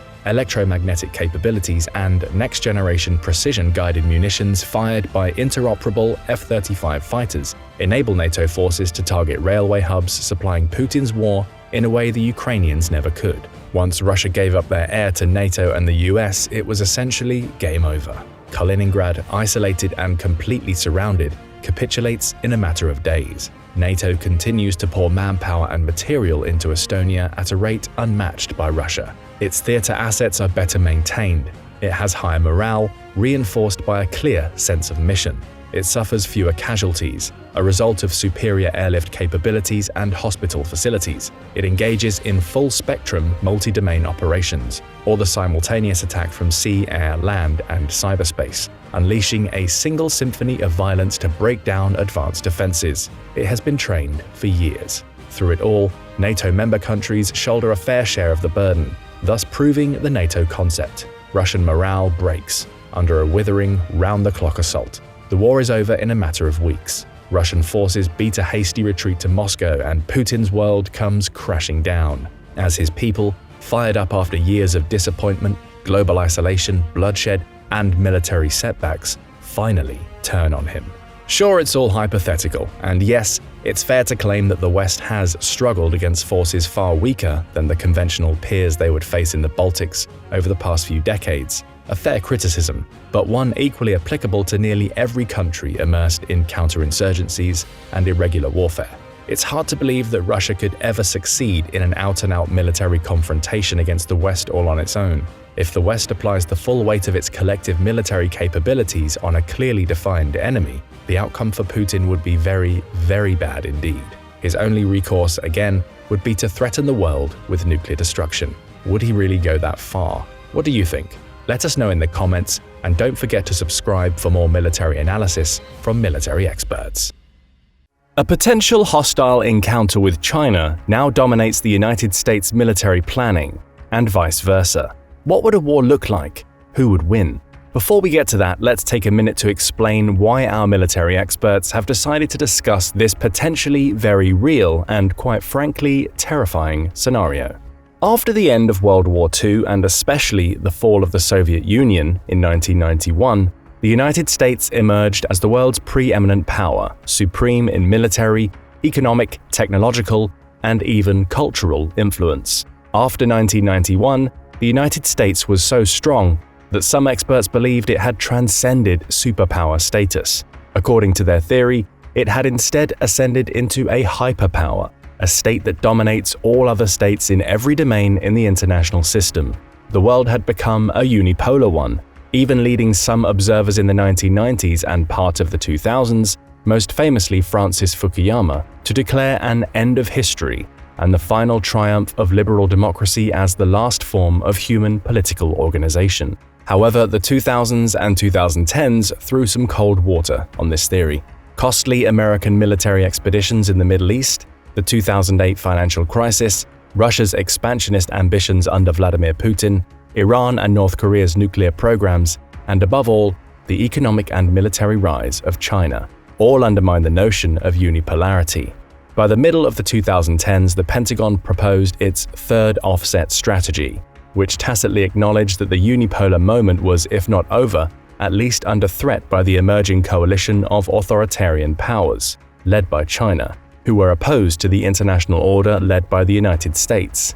The United States was therefore shifting its military posture away from the counterterrorism and counterinsurgency campaigns which dominated its strategy following 9/11, when the unipolar moment was near its height, and toward competition with and deterrence of other states, especially China. This is why the US is currently heavily oriented toward preparing for a potential adversarial encounter with China. Let's dive into what kind of conflict might unfold and which side could emerge victorious. We can begin with a comparison of the size of the two forces. With 1.4 billion people, China is the second most populous country in the world, having been surpassed by India in April 2023. It has the world's largest military with almost 2.2 million active personnel. The United States military ranks third in size with almost 1.4 million active duty personnel. When adding in reservists, the numbers increase to 3.35 million and 2.2 million, respectively. China also has the world's largest navy, with 425 fleet units in its active naval inventory as of August 21, 2023. This number excludes smaller patrol ships and other auxiliaries, presumably its huge fishing fleet that has acted as a de facto maritime militia in disputed waters. Meanwhile, the United States has 243 units in its active naval inventory, excluding smaller patrol ships and other auxiliaries. The United States has the world's largest air force, with 5,217 active aircraft as of 2022. China ranks a distant third with 1,991. When counting the total number of military aircraft with all branches combined, China's numerical disadvantage in the skies becomes more pronounced, as the United States has 13,247 aircraft among all of its military branches, while China ranks a very distant third again at 3,285. When it comes to air power at sea, the United States has 2,464 aircraft, while China's People's Liberation Army Navy (PLAN) has only 437. This is an important distinction and reveals that many of China's advantages are only surface deep. The numerical difference in the makeup of the two forces is important. A war between the United States and China would take place in the area close to the Chinese mainland, in the territory around the First Island chain, a string of countries that stretch from Japan to Indonesia. China would be able to concentrate all of its resources there, and its supply lines will be much shorter. In contrast, the United States has global commitments, with Russia exerting pressure on Eastern Europe, Iran and its allies in the Middle East, and North Korea on the Korean Peninsula. All of these hotspots demand America's attention. The United States would also need to ship its supplies and replacements across the Pacific. These supply lines will be long and vulnerable to attack, the tyranny of distance. The United States has qualitative advantages, however. China's army has not seen major combat operations in almost half a century. The last time was the Sino-Vietnamese War of 1979, where the PLA had a poor showing indeed against the Vietnamese. In contrast, the United States military has had decades of combat experience and a buildup of institutional knowledge that the PLA simply does not have. It has more experienced soldiers, sailors, marines, and officers. The Chinese military has engaged in a large buildup and conducted extensive drills and war games with partners such as Russia, but there is no substitute for the real thing. Russia's poor performance in Ukraine shows that, and its armed forces had more experience than China's currently does. The United States Air Force not only has numerical superiority over the People's Liberation Army Air Force, but a qualitative advantage in those planes. Although it may not seem this way at first, China has one fifth-generation fighter jet, the Chengdu J-20. China may have over 200 of these in service, a number which could hit as high as 1,000 by 2030 if current production rates continue. It may also have over 240 of the advanced fourth-generation plus J-16 fighters in service. This is a formidable force for the PLAAF. In contrast, the United States has only built 187 of its best fifth-generation fighter jets, the F-22 Raptor. The last one was delivered in 2012, and the Air Force has no plans to order any more. However, the United States can supplement the extremely high-quality Raptor with the fifth-generation F-35 Lightning II. Over 960 F-35s have been delivered as of August 2023. The United States also has thousands of advanced fourth-generation fighter jets like the F-15 Eagle, F-16 Fighting Falcon, and the F-18 Super Hornet available. And all of them come with better trained and more experienced pilots than their Chinese counterparts. Although China has closed the gap, the United States is still supreme in the world's skies, and in an all-out air battle, the Americans would eventually establish air superiority. The war at sea is also not favorable to China. The People's Liberation Army Navy may have a bigger fleet in terms of sheer numbers, but the United States Navy has purposely chosen to pursue a different strategy than its Chinese counterpart. Numbers aren't everything. Many of the Chinese vessels are small and would prove relatively poor in a military confrontation. In contrast, the USN operates sturdier, more powerful vessels. For example, the PLAN has 3 aircraft carriers, only one of which uses a modern catapult system. The USN has 11, all of which are more modern than the first 2 Chinese carriers. China has plans to make more aircraft carriers in the years to come, but as of now, the United States has a significant advantage. Additionally, China has a serious shortage of trained naval aviators. The PLAN is trying its best to catch up, but it's still far short. As a conflict between the United States and China would mainly be fought in the seas and skies around the First Island chain, with comparatively limited land operations, the traditional balance of power should favor the United States in a head-to-head confrontation.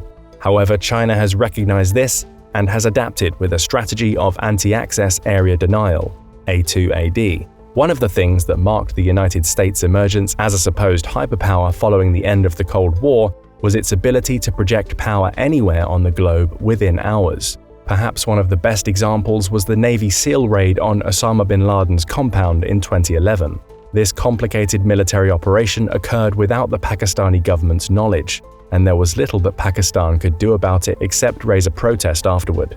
After the end of the Cold War, the United States had no peer competitor in the international system, which could prevent it from using its military resources in the way it wanted. However, this began to change with China's military buildup. China's A2AD strategy sounds complicated, but it's relatively simple. First, it is to deny its adversaries freedom of movement in the disputed region, anti-access. To do this, it will utilize certain assets, especially cheap precision ballistic and cruise missiles, to destroy key targets in offensive strikes. The second leg of the strategy is to use defensive systems to deny the enemy the ability to operate in territory controlled by it or other friendly powers. For example, China would try to use its stockpile of thousands of cheap ballistic missiles to destroy expensive American ships, especially aircraft carriers, bases, and long supply lines to prevent the United States from moving into disputed regions like the South China Sea or the Taiwan Strait. Cheap ballistic missiles destroying expensive carrier groups would not only prove deadly and costly, it would prevent the United States from being able to project its power into the First Island chain and the Chinese interior. This is the opposite of what happened during the Third Taiwan Strait crisis in 1995-96, when the United States sent 2 carrier groups to the area. The Chinese did not have the resources to deal with this projection of American power and had to back down. The story would be very different today, and the move far more dangerous on the part of the United States. Chinese air and missile attacks on US naval assets, supply lines, and bases in Japan, South Korea, and even as far out as Guam would take advantage of the tyranny of distance to prevent the United States from being able to fight the war for the long haul. The United States might be able to establish air and naval superiority with its higher quality planes and ships in a confrontation, but it could have a hard time replacing losses and bringing more resources over. Meanwhile, China would be operating close to its own territory. The supply lines would be much shorter and easier to defend with its air and sea defense systems, and all of China's resources would be concentrated here. In addition to these kinetic assets, China has tried to develop its electronic and cybernetic warfare capabilities to further disrupt the US military capability. China's military buildup and its A2AD weapons has posed the most serious challenge to US military might since the Cold War.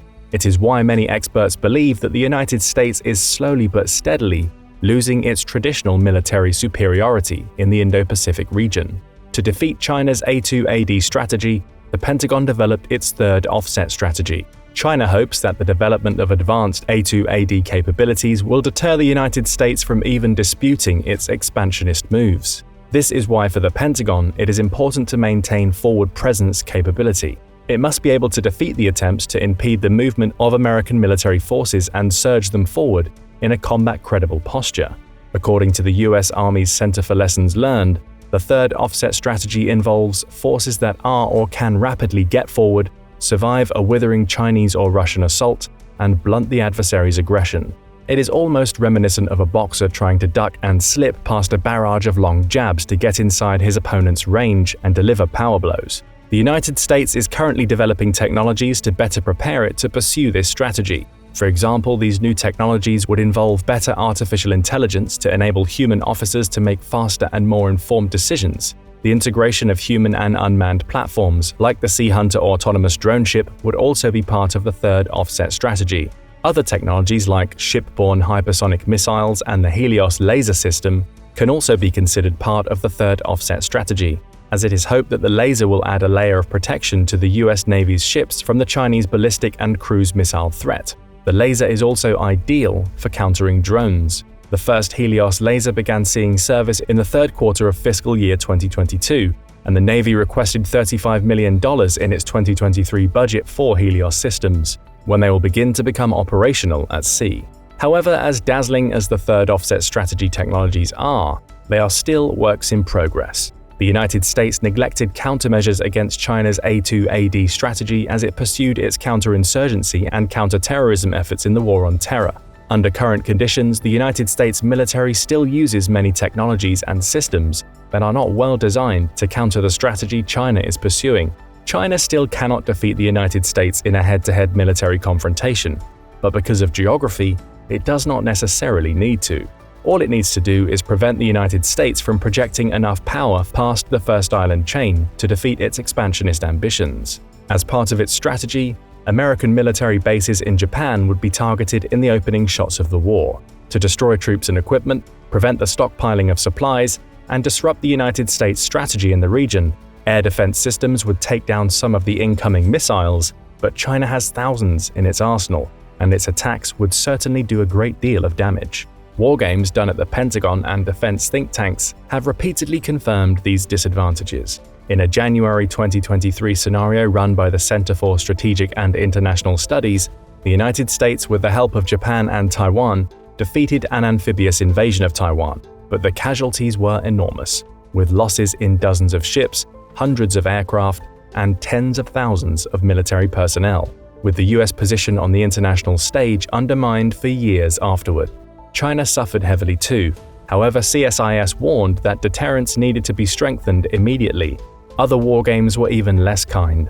A 2020 wargame run by the Pentagon over Taiwan and other scenarios had the United States failing miserably because gathering ships, aircraft, and other forces in a way that would let them reinforce one another made them sitting ducks for Chinese missile attacks. To make matters worse, the United States lost access to its electronic networks from the get-go, upending the information dominance strategy it has used so successfully starting in the Gulf War. In response to the 2020 wargame, the Pentagon is looking to shore up its contested logistics, possibly through the use of rockets to fly above the war zone.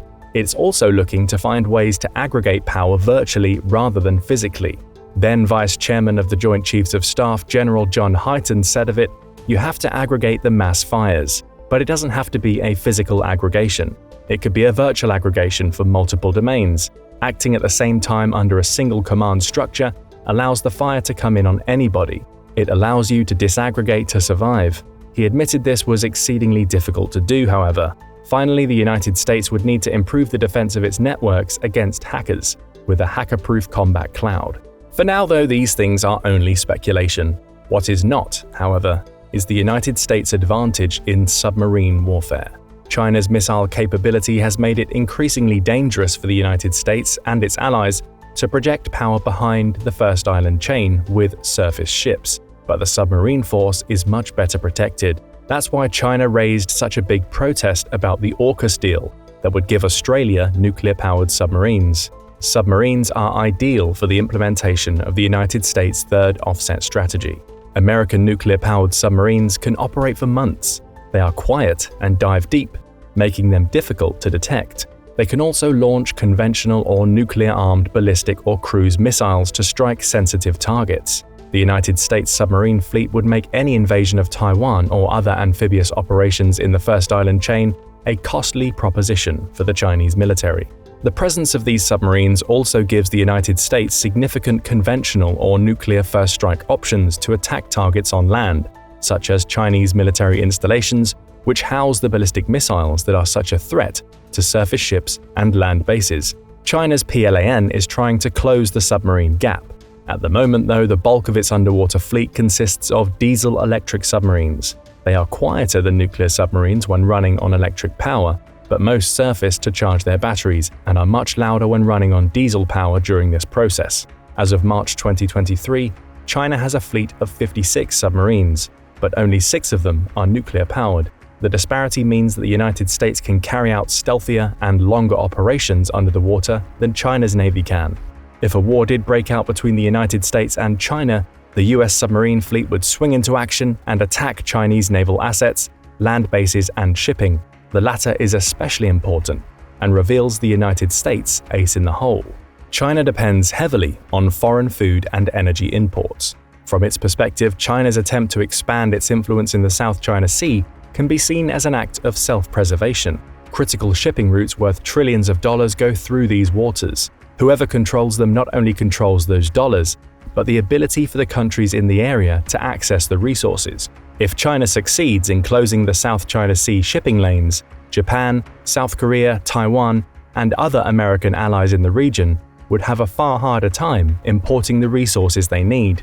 The same principle applies with China, however. A blockade of strategic shipping lanes such as the Strait of Malacca and the Strait of Luzon would cripple the commerce China depends on that comes through these straits, and much of its commerce is vital for its basic needs. While some of the Chinese missiles can reach that far, the assets being used to enforce the blockade would be better protected by distance and have more time to react to an attack.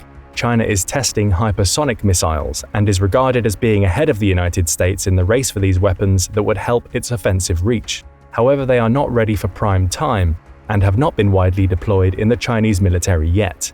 China would also greatly risk its naval and air assets in an attempt to disrupt the blockade. It would be the type of head-on confrontation with the United States Navy and Air Force that would put the Chinese military at a disadvantage. China may be the world's largest manufacturing nation, but it is still unable to feed or fuel itself, while the United States can. This would be the ultimate disadvantage in a wartime scenario, reminiscent of Germany's geographical disadvantages in World War I, when the Allied blockade deprived Germany of resources and slowly strangled it into starvation and submission. In a full-scale war, the United States would attempt a similar strategy. While China's missiles would ensure that the United States could not pull off a blockade in the same way the Royal Navy did in World War I, China would still be hard-pressed to break through it. So while the United States would be in danger in a confrontation in an area like the South China Sea or the Taiwan Strait, it would not necessarily need to go there until China is steadily worn down by the blockade and attrition. The United States still has a military advantage over China, but China is trying its best to close that gap. With its population starting to decline and economic growth slowing down, the dangers of a war breaking out in the Indo-Pacific may be increasing. since the Chinese Communist leadership may begin to feel like its window of opportunity to remake the order in the region is closing. Regardless of how it would be fought, a war between the United States and China, even if contained, would be bloody and come at a huge price tag. Deterrence and diplomacy are more vital than ever. But what do you think? Who would have the advantage? Let us know in the comments, and don't forget to subscribe for more military analysis from military experts. Will Putin launch an attack on the USA? The possibility of a Russian attack on the US has been a top national security concern for decades. Since the earliest days of the Cold War, US policymakers have run war games and maintained preparations for a range of possible attacks. Now, with the war in Ukraine raging and US-Russia relations at their worst point in decades, it is a question which has returned to the minds of many. While such an event is still extremely unlikely to occur, it raises several hypothetical questions. What could a limited or not so limited Russian attack on US assets look like? What's our best guess at how things might play out? And what chance, if any, would Russia stand in a real war against the American military and NATO? One thing's for sure, Putin is not happy about the West repeatedly coming to Ukraine's aid in the Russo-Ukrainian war, and with Russia's army failing miserably on the battlefield, it may only be a matter of time before Putin's threats to either back off and stop helping Ukraine or face a showdown start coming in. Here's how it could go down. It's late 2023. The Russian invasion of Ukraine has been raging for over a year and a half, with both sides taking enormous amounts of casualties. But armed with more and more Western firepower and training, the Ukrainian military has pushed Russian troops out of most of eastern Ukraine.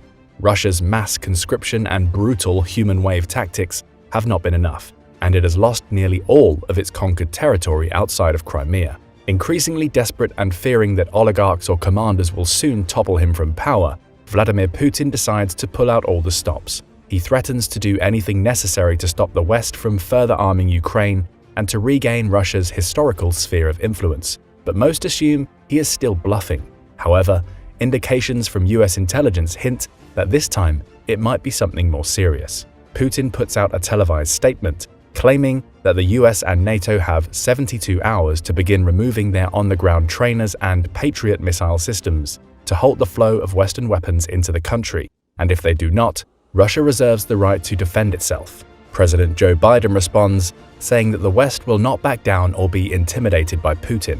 For a brief moment, everyone falls silent, but the peace doesn't last long before the storm hits. Several days pass, with continued heavy fighting in Ukraine, but no more threats. Then, suddenly, an innocent software update from the week before crashes internal servers from the White House, Department of Defense, NATO High Command, and Ukrainian armed forces, as well as more than a dozen defense-associated companies using advanced malware. At the same time, a mass-distributed denial of service, or DDoS attack, overwhelms secondary computer systems, flooding them with traffic and crashing them. On the malware-infected computers, a message appears demanding that the US halt its support of Ukraine or face further consequences. What now?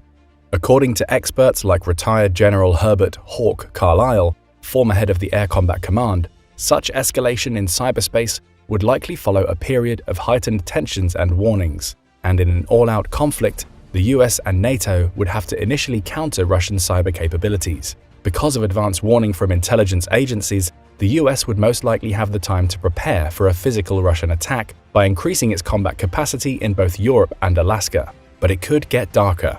A conflict opening with a hostile cyber attack could come with much less warning, and provide Russia with a small early advantage against vastly superior US and NATO capabilities. Alright, so Putin is officially gearing up for a fight. What comes next? As US, NATO, and Ukrainian authorities scramble to bring their essential computer systems back online, intelligence agencies begin to pick up increased activity at Russian missile launch sites on both Ukrainian and Polish borders, as well as at major military installations around Vladivostok and Kaliningrad at two ends of the country. In response to the cyber attack and troop movement, the Department of Defense moves the US to DEFCON 2. In this posture, only ever used during the 1962 Cuban Missile Crisis, the US would have the Army, Navy, and Air Force poised for combat and ready to deploy in hours. US and NATO Cyber Command then quickly mount a retaliatory cyber operation, which could involve substantial disruption of Russian communications and activation of malware attacks on critical computer systems, power grids, and military bases. But let's say Putin takes it a step further. As both Western and Russian computer systems are still recovering that same day, the Russian Air Force begins flying sorties into NATO airspace over Poland. Then, suddenly, Russian missiles fired from the border of Ukraine strike 3 air bases in Poland and Romania involved in supplying military assistance to Ukraine.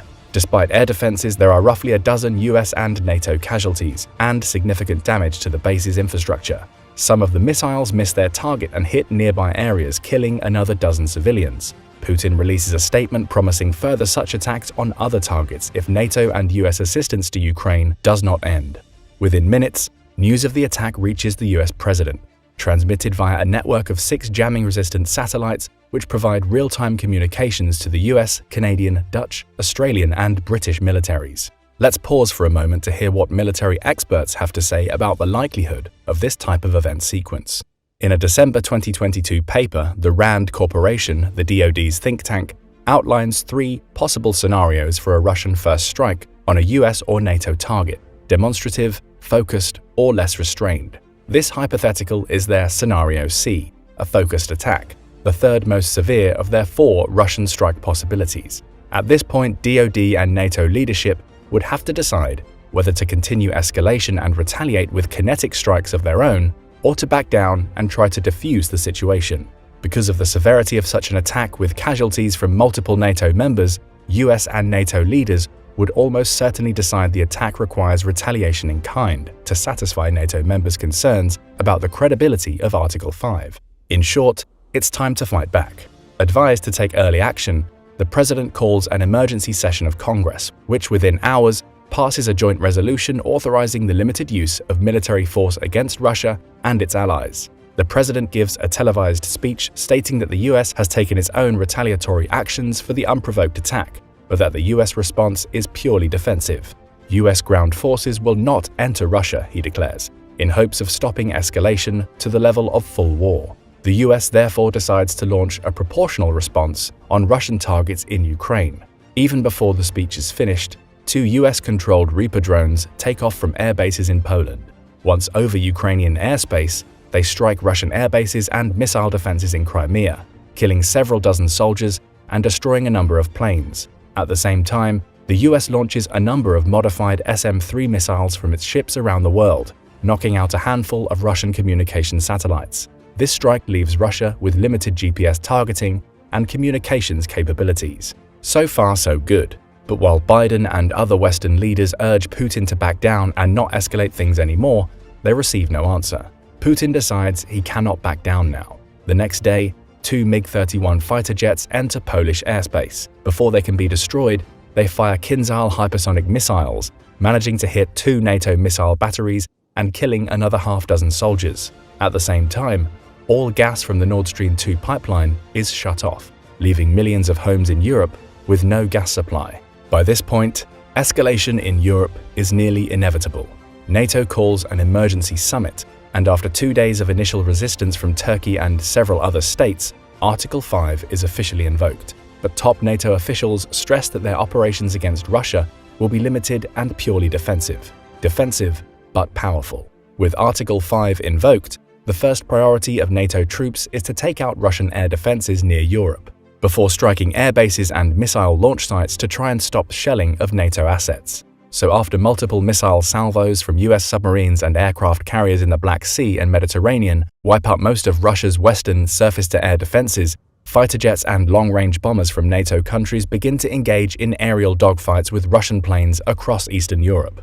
The older Russian jets are quickly outmatched and outnumbered, but combined with the remaining air defenses, they are still able to take out a handful of F-15s and other NATO assets. Fighting is especially concentrated around western Poland and Kaliningrad, which NATO strikes repeatedly and declares a no-fly zone over. The massive US fleet of 650 tanker jets also takes off from North America and begins to circle the Atlantic, providing in-air refueling for more F-15s and F-16s called in from air bases in the US. American cargo planes also embark across the ocean, carrying troops, heavy vehicles, and supplies, which will be used to resupply the growing front in Eastern Europe. And this is just the beginning. At the same time, all US troops in Europe are recalled from leave to be mobilized. The US Army's 173rd Airborne Brigade Combat Team in Italy and its 2nd Cavalry Regiment in Germany join NATO forces from across Europe and engage Russian troops on the borders of Finland, Estonia, Latvia, and Poland. While Russia's failures in Ukraine make the prospect of them taking another national capital doubtful at best, Russian missiles and artillery begin striking towns near the border, causing immense damage to the area's infrastructure and killing dozens more civilians. More cyber attacks are also unleashed against the power grids in Estonia, Poland, and Lithuania, causing rolling blackouts. US air defenses in Poland are able to down some of the incoming missiles, but many which were fired indiscriminately still get through. Putin also orders a full-scale draft and mobilization of all young men in Russia, seeking to get cannon fodder to the front as quickly as possible. Great! More fresh-faced Russian conscripts heading to the front lines. Has Putin learned nothing from his past mistakes? Regardless, let's take a look at what's happening in Europe while all this is going on. As you can imagine, things get pretty bad. While many national leaders urge people to remain calm, commercial air and rail traffic in Eastern Europe grinds to a halt, and the stock market begins to crash, creating panic. Nord Stream gas remains cut off, and refugees fleeing the crisis also continue to move west, stoking fears of a mass humanitarian crisis across Europe. The UN continues to press for a ceasefire, but Putin says he will not back down until his demands are met, though he stops short of explicitly threatening nuclear action.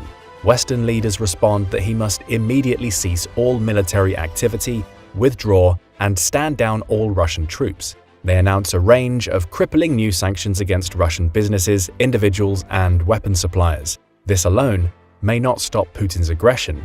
Every bit of pressure that can be added to weaken Russia's strength and security could contribute to its eventual defeat. The following day, combined NATO and US forces, including armored brigades from Poland, head north to fully cut off Russia from Kaliningrad and encircle the exclave, with the US 6th and 7th fleets moving into striking positions in the Black Sea and Pacific. While Russia could likely muster some ground troops outside of Ukraine, they would be unlikely to launch a full invasion of any Baltic country in a conflict with the US or NATO, especially since the Baltic troops are far from Russia's best. As noted by Mike Kaufman, Russia analyst at the Center for Naval Analysis, Russia's military modernization and force structure expansion had been ignoring the Baltic region until only recently. Despite provocative air and naval activity concentrated in the area, Russian forces based there are principally defensive and aging to boot. While many analysts still argued prior to the invasion of Ukraine that Russia could surround Baltic capitals in as little as 36 hours, those estimates have since come under serious doubt. In a serious confrontation with multiple NATO member states, Russia would likely take significant early losses and be forced to rely mostly on irregular warfare, missile strikes, and artillery. So back and forth missile strikes and aerial dogfights rage, along with artillery barrages and ground combat on Russia's borders with the Baltic states, while the United Nations continues to call for a ceasefire. Things are about to escalate. At this point, nearly a week into the growing conflict, Russia's resources are already strained to the point of total depletion. But Putin desperately needs something to make a statement and try to force the West to give him concessions. What will he do? Assuming that he does not opt for the nuclear option, fingers crossed, right? One possibility is to use Russia's vast geography to its advantage. So in an attempt to stretch out US resources, Russian fighter jets attempt to launch preemptive strikes against several US military installations in Alaska. These attacks are primarily aimed at disrupting communications and destroying military assets before they can be mobilized to attack Russia from the Pacific. While US missile defenses stop nearly all the strikes, several damage US communications arrays. Russia also launches another round of DDoS cyber attacks against US computer networks in order to further disrupt communications and try to sow confusion among American forces. In addition to this, submarines from Russia's Pacific Fleet begin to move, putting more of their long-range missiles within striking range of US bases in the Pacific.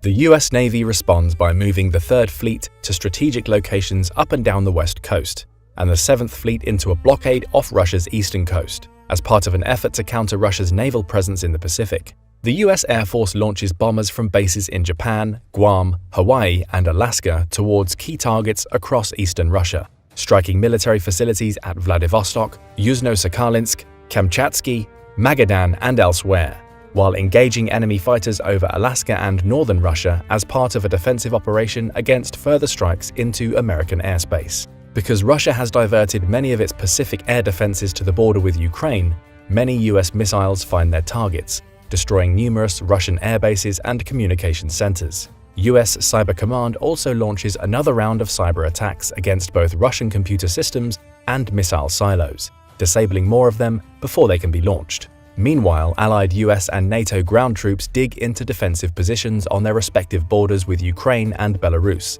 as tensions over nuclear weapons continues to mount. In response, Russian troops and allied militias gather in Belarus, preparing to try and retake the Kaliningrad corridor, but by this point, much of Russia's communication infrastructure and military hardware is damaged or gone, and its forces stretched thin, forcing Putin to rely more heavily on asymmetric warfare or shock value.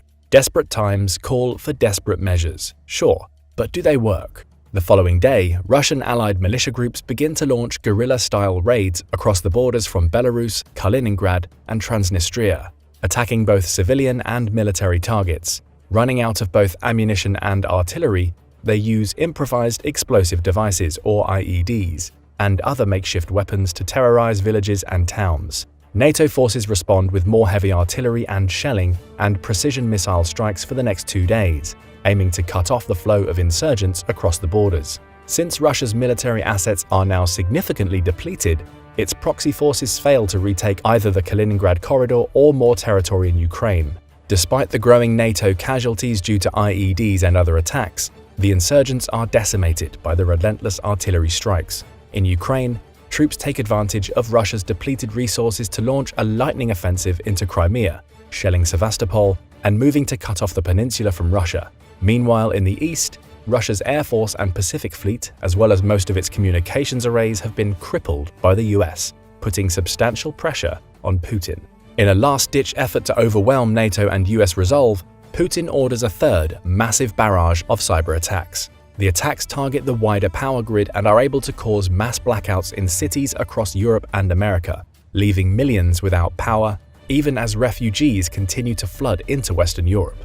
EU and US officials declare a state of emergency and ask for humanitarian assistance from the other UN member states. Rolling blackouts last 2 days, during which time heavy fighting continues near Russia and Belarus's borders, both against regular troops and militia groups targeting civilians. Despite the cyber attacks, Russian allied troops continue to take far heavier losses than those of NATO and the US, and are pushed back from the edge of the Baltic states deeper into Russian territory. Holding to their word, NATO troops do not pursue them, but set up a heavily fortified buffer zone on the border. Then, after weeks of heavy shelling and being blockaded from air, land, and sea, the remaining Russian troops at Kaliningrad surrender, and the exclave is taken by NATO ground troops. In the east, the US blockade continues, as do retaliatory strikes on Russian communications and missile areas. But the surrender at Kaliningrad and mass attack on the European power grid continue to spread fears that the war will become a nuclear conflict between NATO allies and Russia. National leaders from around the world urge an end to the fighting.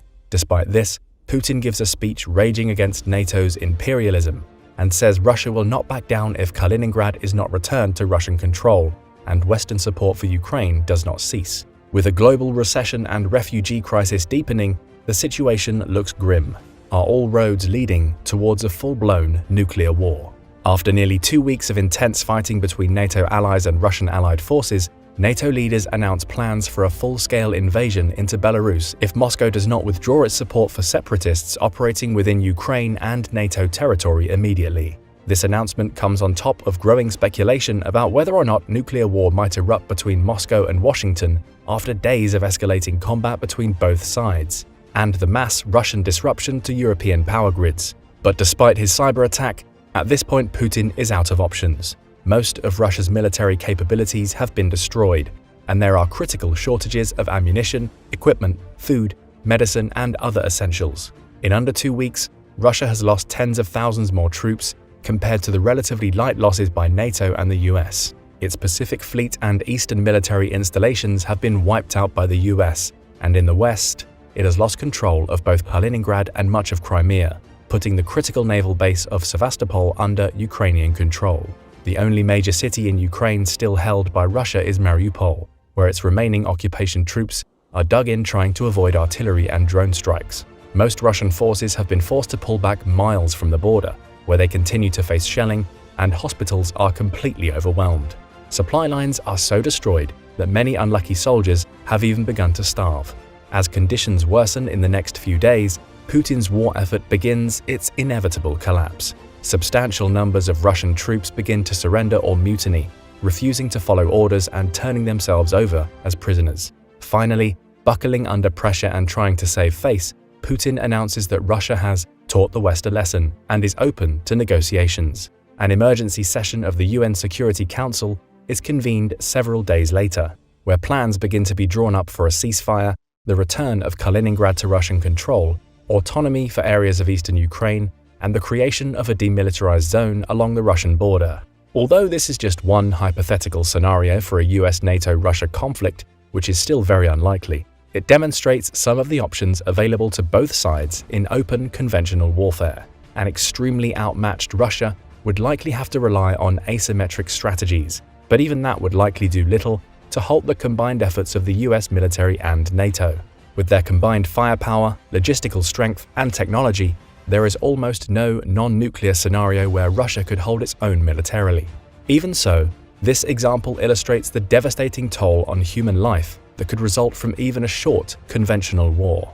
But what do you think? What would happen if Russia attacked the US? Let us know your thoughts in the comments below, and don't forget to subscribe for more military content.